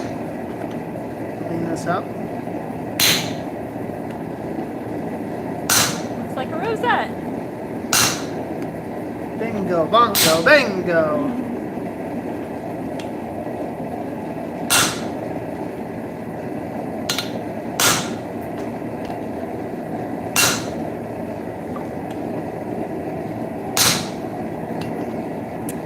Roger Caldwell says a flower swedge. Cool. Yep. All right, we'll crisp that up some more on the next heat. Would our round hook, like our jumbo, basically jumbo horse head hook, whatever you would call that, you know, the circular hook, would that work on that? Or like, would it take that as an impression? Like, Not sure just- what you're asking. Okay. Could you impress one of our round hooks on top of that to impress that shape? Yeah, into you the could if circle? there's some thickness to it. Yeah. Yep. We can always try. You got that jumbo hook I in can this go up? grab it, Go sure. grab that. We'll see if it'll work. So, there we go. There's that. And we'll get heated up one more time. There's a fine line when you're making dies for stuff like this between making the work nice and crisp and deep and making it shallow. The deeper it is, the deeper you have to drive something into it. The shallower it is, the quicker it takes the impression, but it might be somewhat muted. So you'll have to play with this a little bit yourself to just see what you need. Usually die work, you use pretty thick material. Yeah, we'll try it. See if that works. It's a little small. Yeah, it is a little small. It's Mine a little was small. nicer with a bigger. I don't know if we have anything. We'll try this one. We'll see what happens. I'm curious. Yeah. I'm curious enough. See what happens. Questions, Jess? Let's see here. Ray Doll says nice flower template. Kid KB says that does it, Jess. He also said drop forge, LOL. Jeff Killian said end view of a 44 mag cylinder. All right, so yeah, it does look like a 44 mag. So I've got this in here. We get another heat. Like I said, it's always a different. You have to play with it. Go too deep, you have to drive really thick material into it, right, to get any sort of impression out of it. Go too shallow, it's muted. It's kind of like, well, what did you do, kid? You really didn't get a lot of good impression. So you got to find the happy medium for the projects you're working on. I got that good hot in there. Anything that you plan on stamping, you got to get it just blistering hot. It's just got to be ridiculous hot in order to drive it in. One of the other things that could help you in that process is here's a good time to switch up to a big hammer or a bigger hammer. This is a hammer that I use for a lot of my hot kind of stamping work where I'm driving something in. This is 3 pounds. So I like using that over my 1 3/4 pound hammer. Things jump a little bit less because you don't have to crack it as hard with the lighter weight hammer as with the thicker hammer or heavier hammer. You could just more of a dull thud and get it to take the impression, or you could double up the amount of force by swinging it at the same rate. So again, it's very helpful to do that. Don't go too big. If you get too big and unwieldy, 6 pound, 8 pound, 12 pound sledge, and you're trying to wheel on it, it's so unwieldy, you're spending most of your energy picking it way up in the air to try to hammer down on something and less time focusing on making sure your pattern's correct. So go 3 pounds up to about a 4 pound hammer for driving in material like that is really what you want on that. We have a blank in there. This is a, what do we call that? It's just like a basic round. Yeah, it's a basic round hook blank that we sell over on our website, www.blacksmithingblades.com. Be sure to check that out. I also got some things to talk about that later after we finish this up. I figure you guys can sit around for my little spew because, well, I've given you hopefully a lot of good free information, and you guys will indulge me here in a moment. So I'm going to finish cleaning up this little die. Here. I'll cool it off, and then we'll take that blank and we'll try to impression it. Now that's a 10 gauge blank. Probably if I was going to make this like on a regular, I'd want a 1/4 inch thick hook blank. to drive into that impression, probably at least 1/4 inch of material. But we're going to try it with 10 gauge and see how that works, which is roughly 1/8 of an inch or so. So we will try it with that and see how it goes. Go back to the double Jess while we're dressing this up. Go. Ken Foster says, would a shop press or a forge press work better than a hammer? For this, Yeah. if you have something to be able to let the die through. If you're talking about a shop press, like what you press bearings in and out of, it'll be a little slow for this, unless you've got a quick acting one. Not impossible, just a little slow. Again, that's just one of those. That would be more of a specialty piece of equipment. So I'm just trying to show you how to do it without specialty equipment. So that seems about all right. That's fine. That's a rosette little piece there. Pick this out and go cool it. Seems about right to me. Anyhow.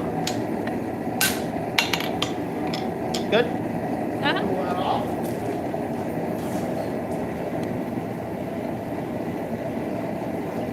Kid KV says, I want to thank you from the bottom of my heart, Roy and Jess. Well, you're welcome. We're glad you enjoyed the channel. You're very welcome. Got that in there.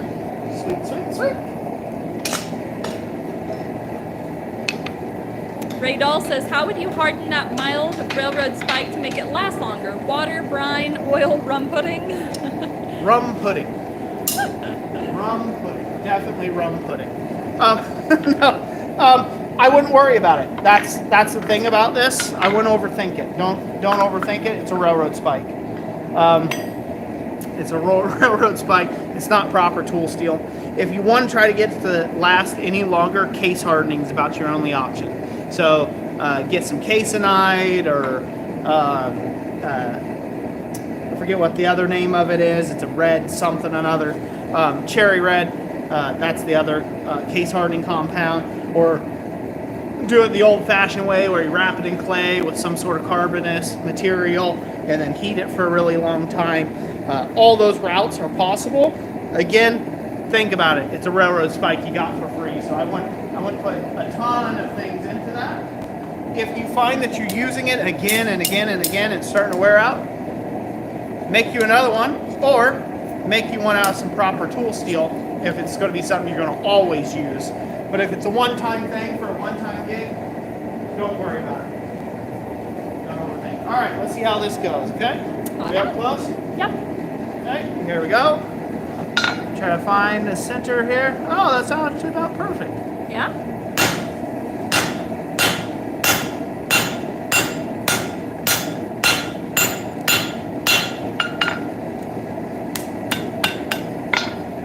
Huh. Not too bad. Uh-huh.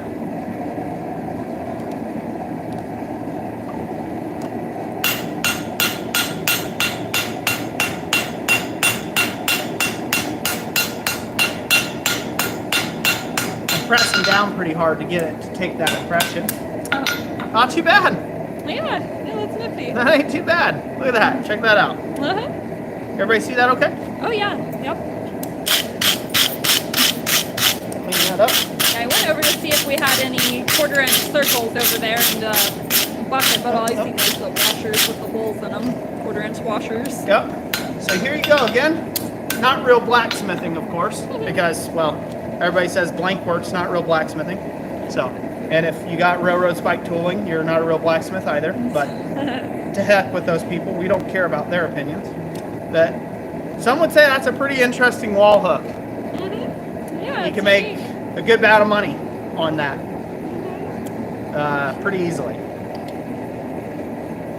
nifty. I like that, yeah. What do you think? I like it. Pretty nice? Yeah. I'll use it in my studio if you finish it. Ah, the plot thickens, gentlemen. The plot thickens. You heard it here first. She was like, oh, I'll use that in my studio. Oh, would you now? Would you really? You don't say. All right, so I can't leave this like this because I got to show you. I got to take it to that extra little level because, well, that's who I am as a person. I have to take it to that extra little level. So we're going to lock this up in the vise, and I'm going to show you how to take this from, okay, that's cool, that's been stamped in, to, whoa, that took some time. I'm locking it up over here in the vise. All right.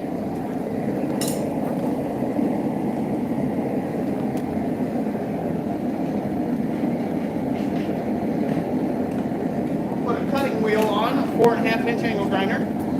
Putting a cutting wheel on. Is this angle okay for the camera? Yep, should be fine. Okay. I think this ought to be right. So I'm putting on a cutting wheel.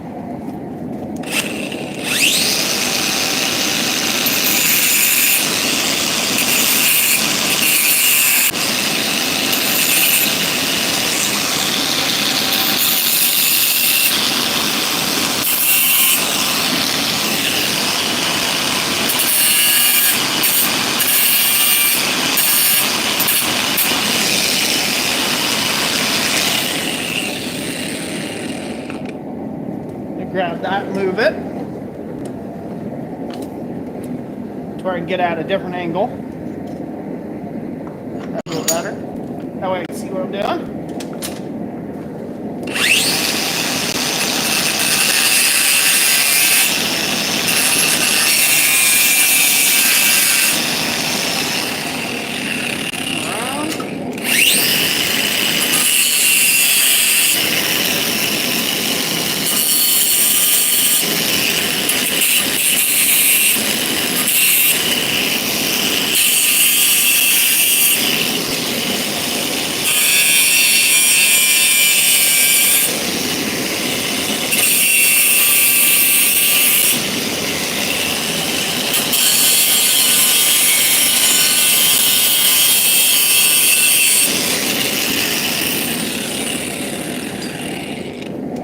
Got to move it around again, get the last parts.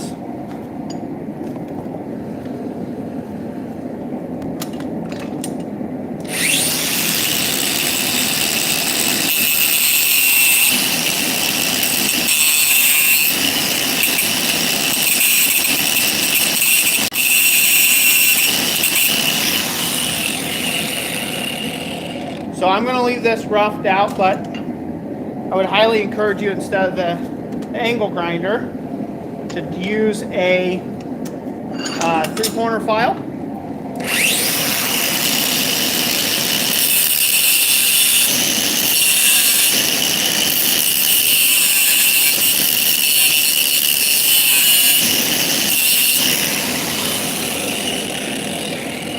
I'm just using the angle grinder because it's still a little hot yet, so I'll have to clean this up with a file.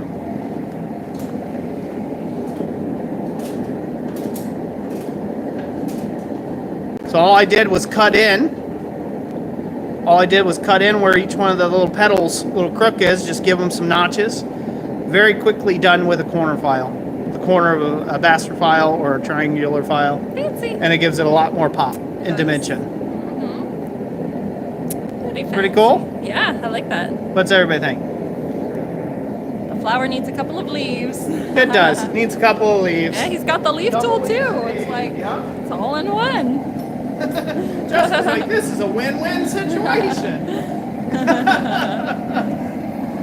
Yeah, I'm gonna heat that up. I'm gonna use my file over here. Take that up the rest of the way. It's all hot.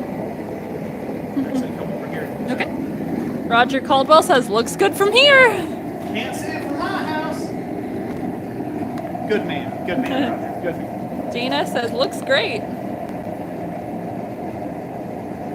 Keith Tenzing says, Roy, I've been working so much that I've been missing all the streams. Can we go to good old Roy Rant? I don't know. I had one earlier. I don't know if I got another one in me today. Gary Beauchamp says, it's nice to see two people get along well. You're doing a good job. Well, thank you. Thank you. Dropsies.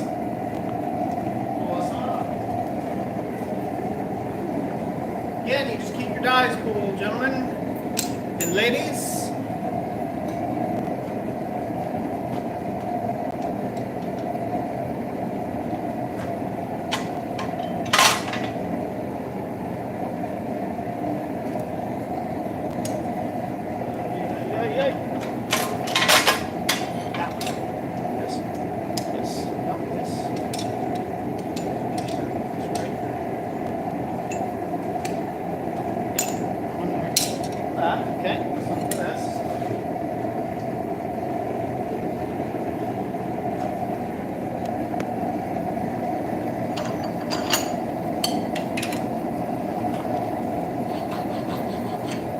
This I'm just hot rasping, or hot filing, just a flat file, so you can use those too instead of ferrite rasp.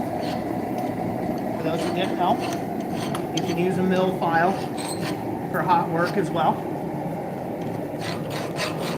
In fact, I prefer it for little weird details like this while they're still hot. Especially I don't want to wait for something to cool. So this way I can file it proper.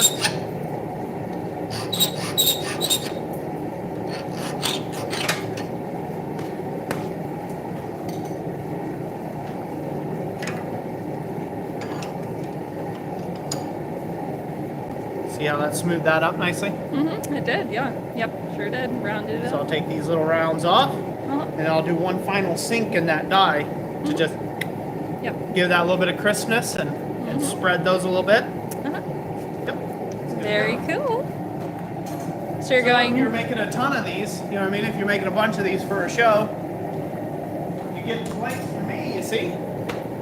Get the blanks for me, drive them in. After you make your railroad spike die, like that, now you got a bunch of rosette hooks you can go put on the table. Yep. Sell those all day long for probably $20 a hook at a craft fair. Blacksmith made. Yep. Because they're unique and people can't get them anywhere else. That's right. But you and maybe the 40 or so people who also watch this video. Yep. 31 currently. 31. So your odds are high. Yeah. You could be early to market.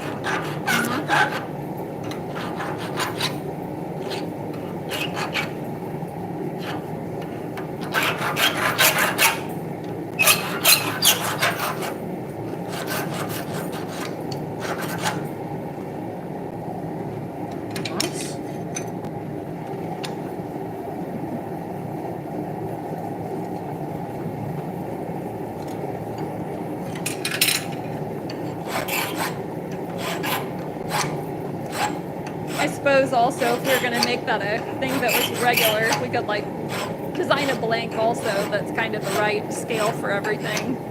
The flower petals. Yeah. Yep. Well, the tough part about that is you would have to design it around the guy's ability to make the die itself. So yeah, you know, true. You could design the blank so if someone was making making something regularly and they wanted a blank designed around the die that they have already made, that could be done easily. Yeah. You know.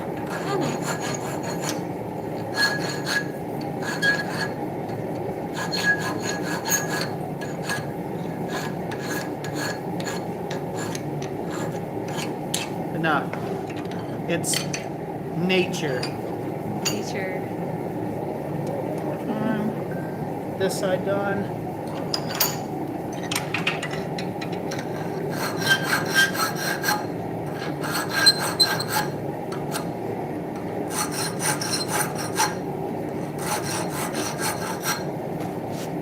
Nice.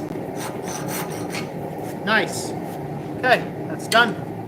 Fabulous. Now I'll throw that back in the forge. Finish that up. I'll show the before though real quick. Ever see this? Yep.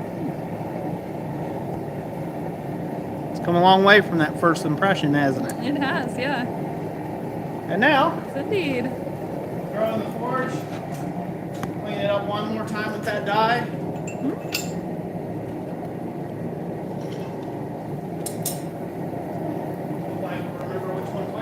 That is the one problem. They're not all perfect, because they're not. They're handmade, so each one of those depressions, it's hard telling which one's which. Well, I guess you could index it based on the hook part of it.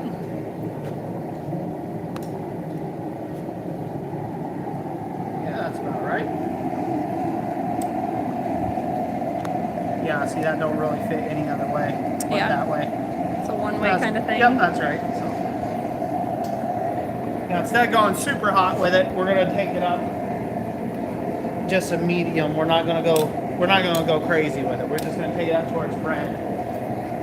Just give it a pop or two. Might look a little hotter on camera.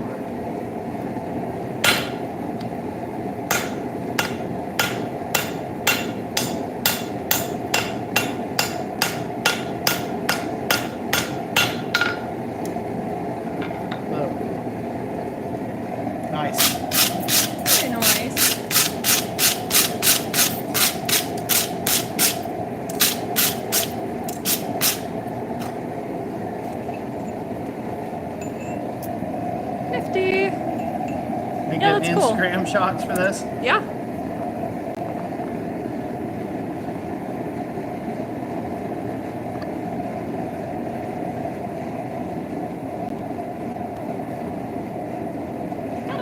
Cool. All right, pull that off.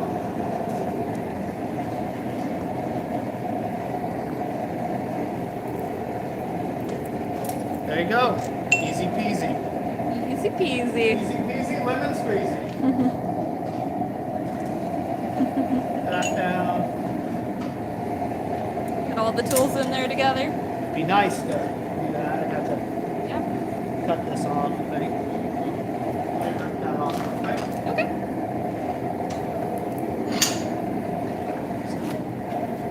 Make some noise.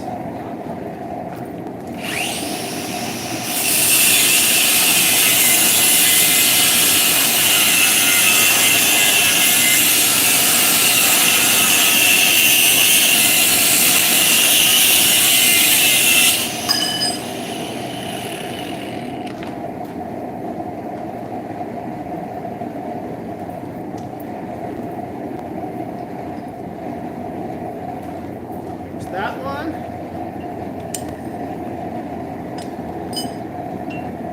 That's that. That's off. Only thing I didn't do is head up a rivet. Yeah. That tool makes that.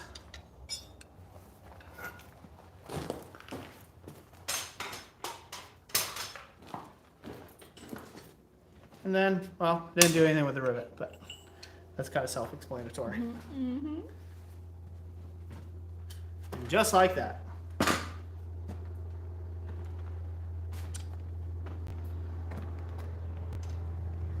Just change out the thumbnail in this video, that way for people coming back later, it'll be like, oh, okay, that's what they worked on. Yeah. As you can see, 2 hours.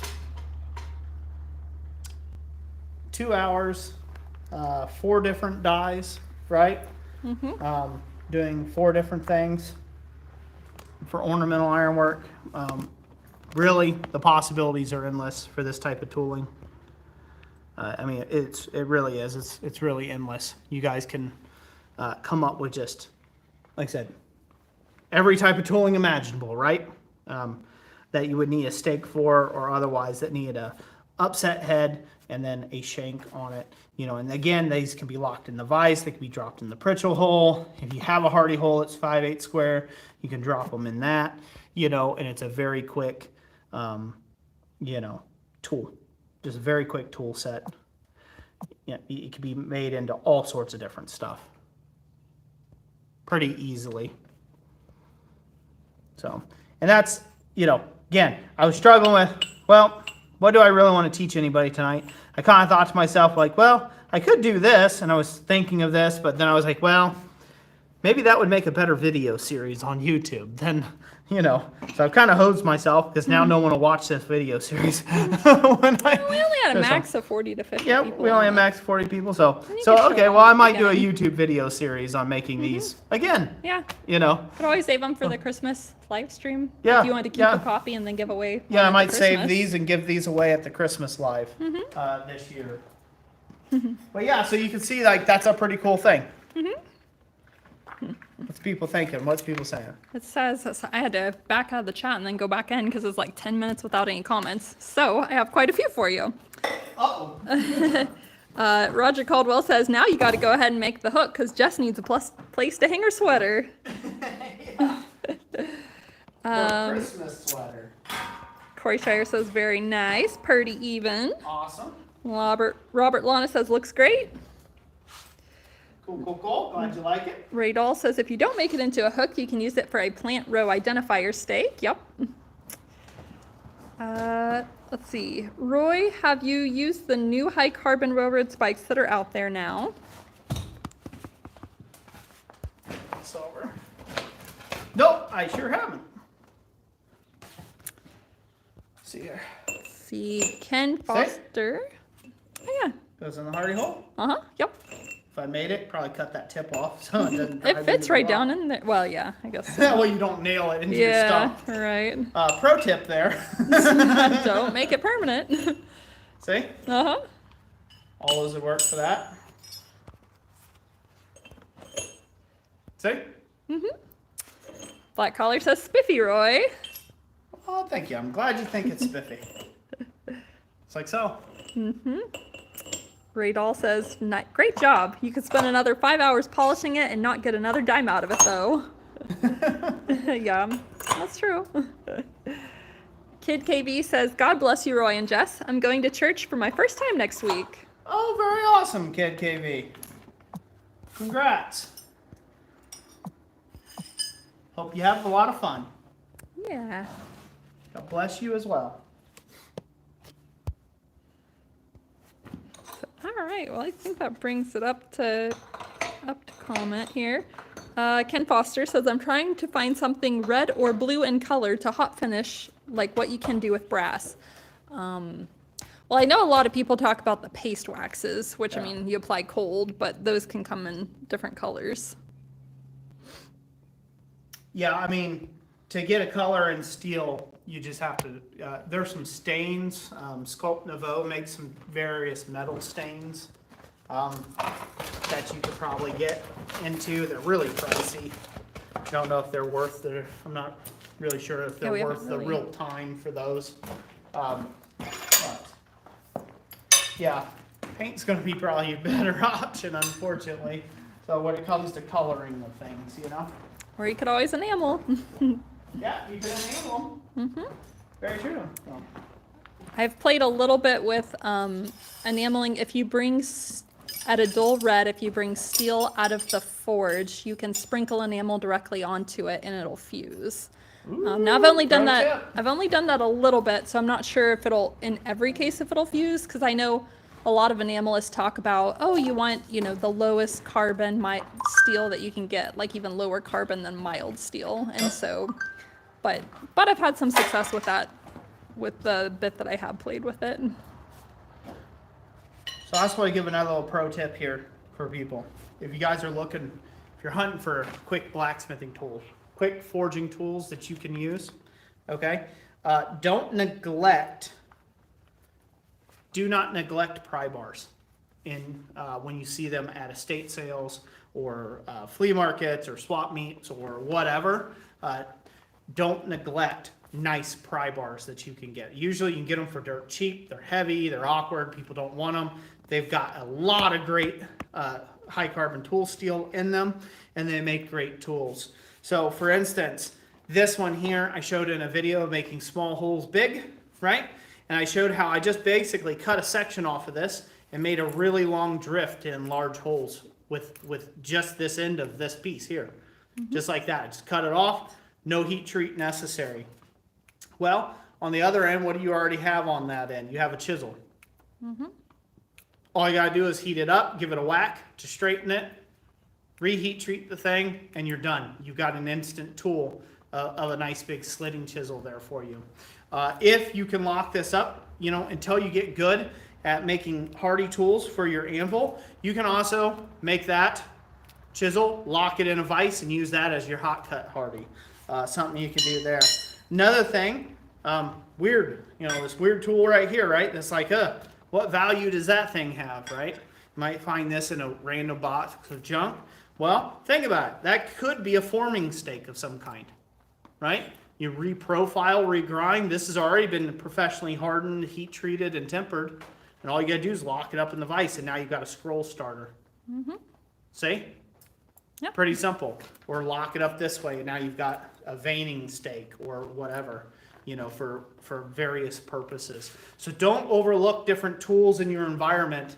Look at stuff and say, how could that be handy in the shop? And if it's made of tool steel, all the better.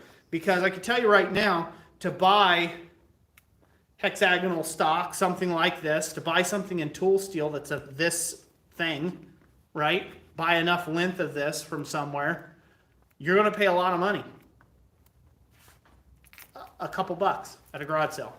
And you got a ton of punch material. Even if you don't like this in its shape that it is, you're a blacksmith. Straighten that out, use that end as a chisel, make this into something else, forge it down into a point. Now you got a square punch out of the deal, and you've got something in the center section. You can make a round punch, or you can make a whole lot of other things. So don't neglect stuff like this. It can be very, very handy if you come across them out there. Like I said, that's a honky piece of material. That's like 3/4 inch there. If you had to go buy that in high carbon material these days, it's going to cost you a lot of money. Because I don't know if you didn't know this or not, when you buy a drop or remnant, you're paying for the bar, the 20-foot bar it came from, for your drop or remnant. So you are way overpaying. So, but then a lot of people don't have 20-foot long bar money, right? Or enough projects. I know I didn't when I first got started smithing, and so most likely you all don't either. So be out there, be creative, you know, check things out, see what you can come up with. You'd be surprised at tool steel that you pass by every day. That could be your next set of punches or chisels, or your next set of hardy tools for your anvil, or spring fullers, or, you know, things like that. You can make a pair of handheld spring fullers out of this. Forge a thin spot, straighten that out, bend it together, and then that radius on both sides, if you hold it onto your piece, whack, whack, whack. You got a high carbon set of spring fullers that you can then neck down pipe or other things, right? So very handy trick to have to the tool bag. Hopefully that helps somebody out there. Just a bit of advice. Some of this stuff, again, not to sound patronizing or anything like that, because it can sound patronizing at some points, but it is it's one of those like, duh, why didn't I think of that, right, moments. And that's okay. I have those too. I have plenty of those when someone's looking at it from a different angle that maybe I haven't before. And so you'll get a lot of those moments. But yeah, high carbon tool steel is abundant. You can find it just about anything. And then you will have to develop your own methods for heat treatment and what works for you in your shop from there, as blacksmiths have done for literal thousands of years. And as I said before, it is not the tools that make the smith, it's the smith that makes the tools. It wasn't really a rant, that was just hopefully an encouraging word. James Bond says, great advice, Roy. Love your channel. Thank you. Thank you. Thank you, James. I appreciate that. I appreciate the what do they call it? Compliments. Yeah. Mm-hmm. Rob Huff says, lots of great content out there from Roy. Brian Brazil has been dropping the secret sauce lately. Yeah. I haven't got to watch I haven't took the time to watch his videos here of recent. But I know there's been a couple I've got saved that are like, oh yeah, that's a good one. I'd like to see what he's doing there. So Ken Foster says, I need to look for some sucker rod. Yep, sucker rod could be good too.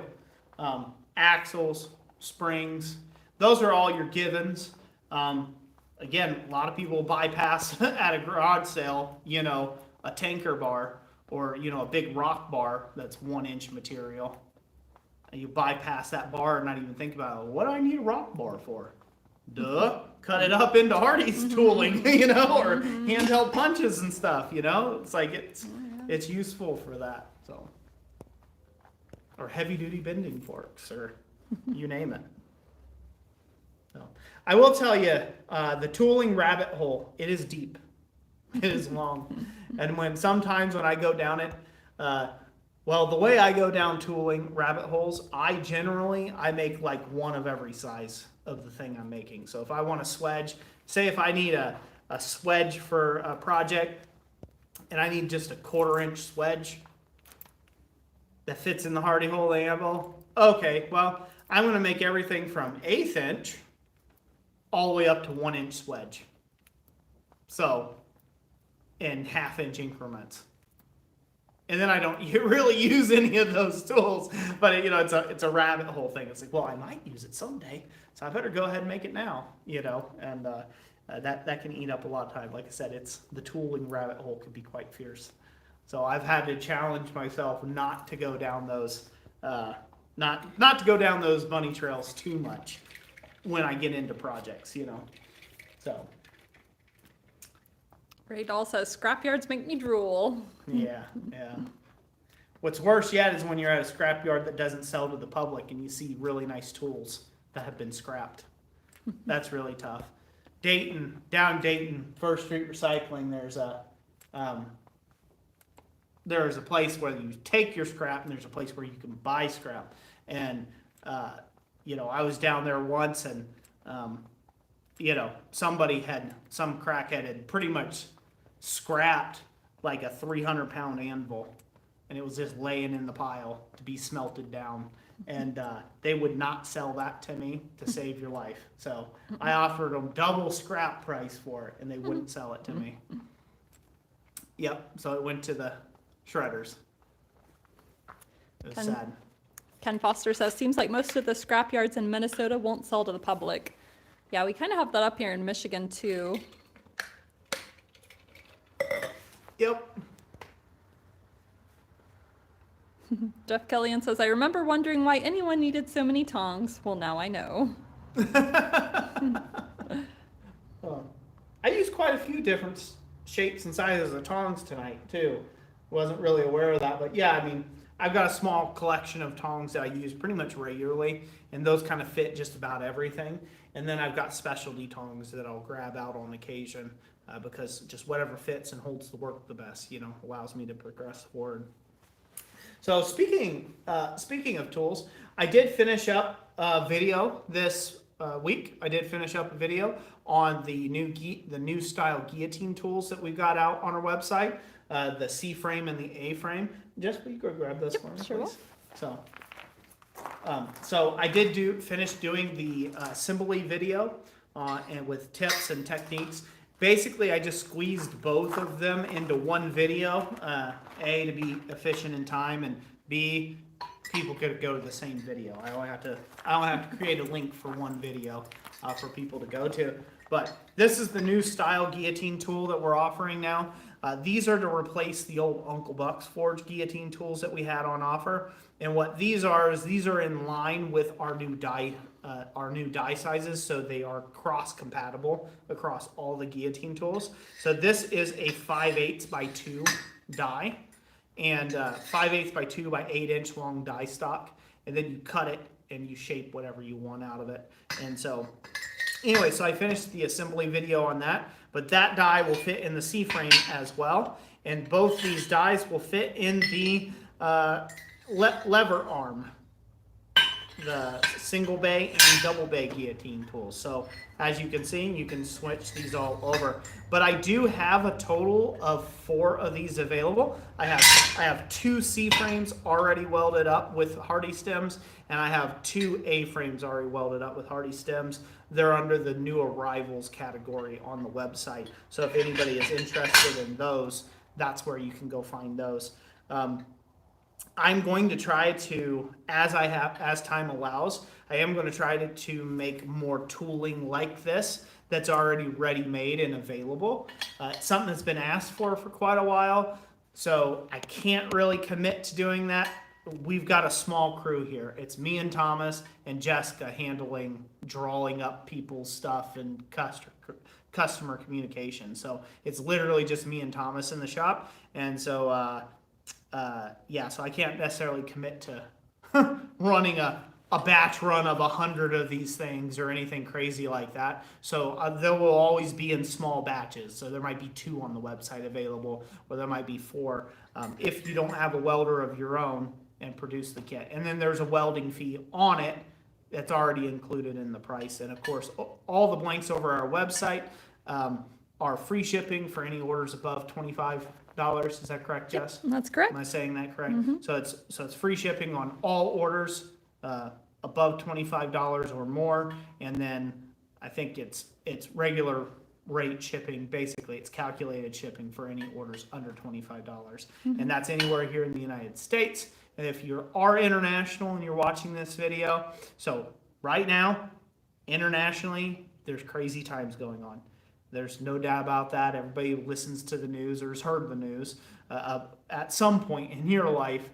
It's kind of nutso right now with a lot of stuff. So with that being said, you have got to get with us as far as for a shipping quote. And I'm just not going to lie to you. It might not be, it might not be feasible. That's just the way things are, unfortunately, right now. So there's some things we can do. Like there is some flat Yeah. rate boxes that, like, if you're trying to order something with us, we could work up to that limit to keep the shipping rate reasonable within the flat rate pricing. Yep. So that's why you just have to get with us if you're out internationally. Yeah, it's just kind of insane right now to take and ship anything internationally or receive anything from international shipments. So just the way the world's working at the moment.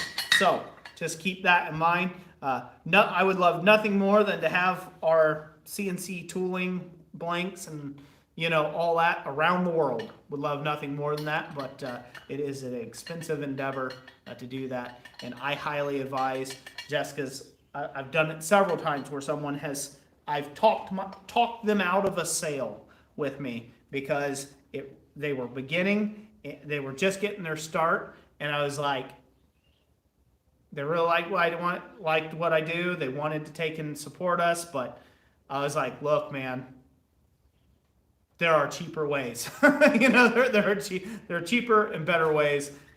You're just getting started. You don't need to be buying my stuff right now. At extreme cost to have it imported. So, but that's just how I look at things anyhow. But yeah, so I just wanted to share that with you. We've got a lot of cool stuff over there at the website. That's how we support all these videos amongst the channel members as well. For everybody who's been wondering about videos and where that's at and how that's shaping up, one of the first videos you will be seeing won't be the guillotine videos. It will be a video I filmed the other day. I'm forgetting. Do you remember the name of it? I made it. About things not being imposter syndrome. Oh yes, it's about imposter syndrome and something that all artists struggle with. And so I just made it's a real quick video where I talked and spoke some encouraging words about imposter syndrome. Because I'm actually at a stage in my project right now with my simple grill, my Baroque grill, that I'm kind of like, bleh, I want to just chuck that thing in the bin and start over. And so that's a natural feeling, and that's just something you have to work past. Like I said, I say more in the video, but I got that video that'll be coming out here real soon, and then hopefully I'll be able to get to do some editing work tomorrow and start getting a whole lot more videos out. I've got about 9 videos, I think so, in the tank. I got about 9 videos that are just waiting for me to have a moment to sit down and edit them and put them and upload them online. So there will be some new content coming to the channel. With that being said, some of it was shot when it was still winter up here. So Michigan, the forever winter. Yeah, Michigan, forever winter. So hence, I've kept the backdrop, right? It's always Christmas here in Michigan. Tell.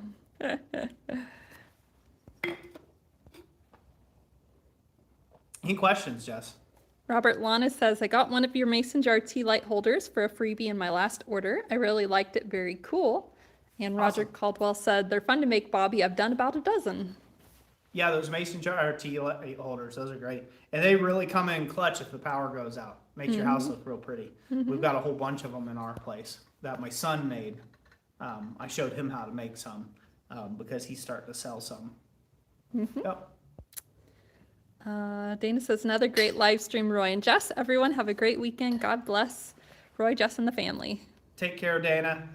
God bless you and Eve. Be praying for you. Roger Caldwell said, I seen one on taking classes and learning the process instead of just the project. Yep, that's a short video, huh? Yep, that's one of the shorts. Yep, that is a short, I yeah. tried my hardest. It's like, I knew where Roy was going because he makes that statement a lot, but like, he kept talking about various things throughout the video. And so I was like trying to end the video with like that simple statement, like learn the process, not the project. Because I know that's where you're going with it, but you never said it in those exact words. No. So I just had to put an end screen at the end with those words on it. I'm like, that's where he's trying to get. Yeah. I said it in the video. Maybe, just not that straightforward. Just not like he's- boom. Yeah. I didn't hit that nail on the head kind of Yeah. poignant one-liner. Yes, the poignant one-liner. Yeah, I ramble. What can I say? That video, fun fact, that was actually shot in the old smithing shop back in Ohio. Mm-hmm. Yep, because you can see the gray barn steel in the forge hood in the background behind me. Yep. Roger Caldwell says it's great advice. Ken Foster says, do you still like the Dayton blower or do you do another one now? I still like the Dayton blower. I like it for coal, green coal. It's plenty enough for green coal forge work. Right now, I'm rocking this blower that Rob Huff got me. I'm not sure what brand it is, but he got it from one of the blacksmithing. Blacksmith Supply? I'm trying to remember. No, I'm one of drawing the a blank. blacksmithing stores. Can't think. If Rob's still here, you can chime in on what blower that is. That blue blower that you bought me. It's bigger. It has more horsepower, and it's able to get a lot more airflow through the coke, the metallurgical grade coke that I use. So I use that right now. I still have the other blower. And I would still use it. The Dayton blowers are a nice blower for any of your smaller forges, and they are great for any green coal. They're really great for that. They put out just the right amount of air that you need. You don't have to. It's not too much fussing that you have to do with it, so it's nice. Yep. All right, we're up to date on comments. Up to date on comments. Cool. Yep. Cool. So, all right. Well, the next time you all see us, it will be sometime in July. It'll be sometime in July. Mm-hmm. Most likely, it will be after Jessica and I's 18th wedding anniversary. So, so we'll be married 18 years, July 16th. So, so it'll be sometime probably after that, I would imagine. Probably, yeah. I would imagine probably somewhere around what, the 20th or. Yeah. Let me look at the calendar and see what the We'd have to following look Friday it up. is. So it'll either be before or after that particular date. So. Let's see. So if the July 16th, it falls on a Wednesday this year. So if we're gonna do it the Friday following that week, it'd be the 25th. Okay. Unless we do it, well, me and the kids have dental cleanings on Friday morning, the following Friday, but we could still do a live stream in that afternoon. Yeah. So we'll have to like I look. said, we'll figure it out, but it'll be next month when you all see us in July, and I'm sure it'll be nice and toasty here in northern Michigan. So probably not as toasty as it is everywhere else. But with that being said, I wish everybody a very happy Independence Day that's coming up, a very happy 4th of July weekend. Hopefully you all stay safe. Don't blow off any fingers or toes, you know, or your buddy's toes or fingers. Nope, you need those. Yeah. Well, you have fun with the festivities. So hope everybody has a good 4th of July. We will be running a 4th of July sale coming up soon, won't we, Jessica? Yep, we will be. As well. Yep. So, Yeah, I am gonna do a little email promotion on that. It'll be brief. It's literally just gonna be about the sale. yep. Just because I feel like that's too early in the month to do our full newsletter, which normally I like to, share some news and some updates and stuff. And so, we'll still have a regular full newsletter probably the week that we're doing our live stream, because I normally like to do that as a precursor to our live stream so people know that it's later that week. So, but yes, Yep. yeah, we'll be doing a 4th of July sale. Yep. Just so everybody knows. So we'll be doing that, and it should be a fun one. So. But yeah, we plan on having a good. Our town does a really nice fireworks display over the harbor every year, and so we really enjoy doing that as a family. And it's really cool because kind of the way it is, the harbor, well, like most harbors are, they're kind of like they're half moon, they're like a crescent shape. And so you kind of sit on one end of the harbor and all the fireworks launch off from the other side of the harbor, which is pretty awesome, actually. You're really close to the action, and they do a pretty good display. So we're looking forward to that. I'll be looking forward to going to this class here real soon. I plan on sharing what I know about that when I come back. Maybe share some pictures or some progress photos. Again, I'm trying to just learn process. So I'm just gonna be kind of filling my soul up with learning this upcoming week, and I'm really looking forward to that. So, and that's going to be a lot of fun to do. I don't take too many classes. I used to quite a bit, but I haven't done in a couple of years now. Yeah, I'm trying to think, how long has it been? Well, I know the Douglas Pryor class was the year we moved, so that was 2019. And then you've taken one Tom class since that point. I'm not probably sure. 3 years. It's probably been at least 3 years since I've taken Yeah, a class probably. for myself. Actually taken a class. So I am looking forward to being able to do that. It's good to get a class and get taught, especially if you're a teacher. If you're constantly teaching, it's kind of like you're constantly pouring out the cup. And so it's nice to get the cup filled, filled back up. And I always come back from classes with Tom Latney. I always come back with classes from classes with like a million ideas and projects in my head. And excitement and rah rah rah, let's shish kimball, let's go get to it, so it ought to be fun. So hopefully I'll get to share a little bit about that experience in the next live stream as well, and hopefully I'll have something to show for it. Yeah. So anyways, well, I'm gonna get off here. We're gonna go get our dinner. We'll go get our dinner done. I hope everyone has a great week out there this upcoming week. Great weekend this weekend. God bless everyone. I mean that. Just God bless you. Keep your family safe and from all harm, and give you guys lots of great things that you can do this week, and blesses you in your shop. So, and that is my prayer for you all this upcoming week. So not to wax too poetic there, or get too preachy. You've been blessed. Get over it. Been blessed. So, you've been blessed. You've been blessed by the blacksmithing Pope guy. Sprinkle, sprinkle. There, you've been splashed with holy water. Take it, heathens. All right, now I'll leave you all to burn. So, take care, everyone. Thank you all so much for watching this video, and we'll catch you on the next one in July. Yep. Bye-bye. Bye-bye.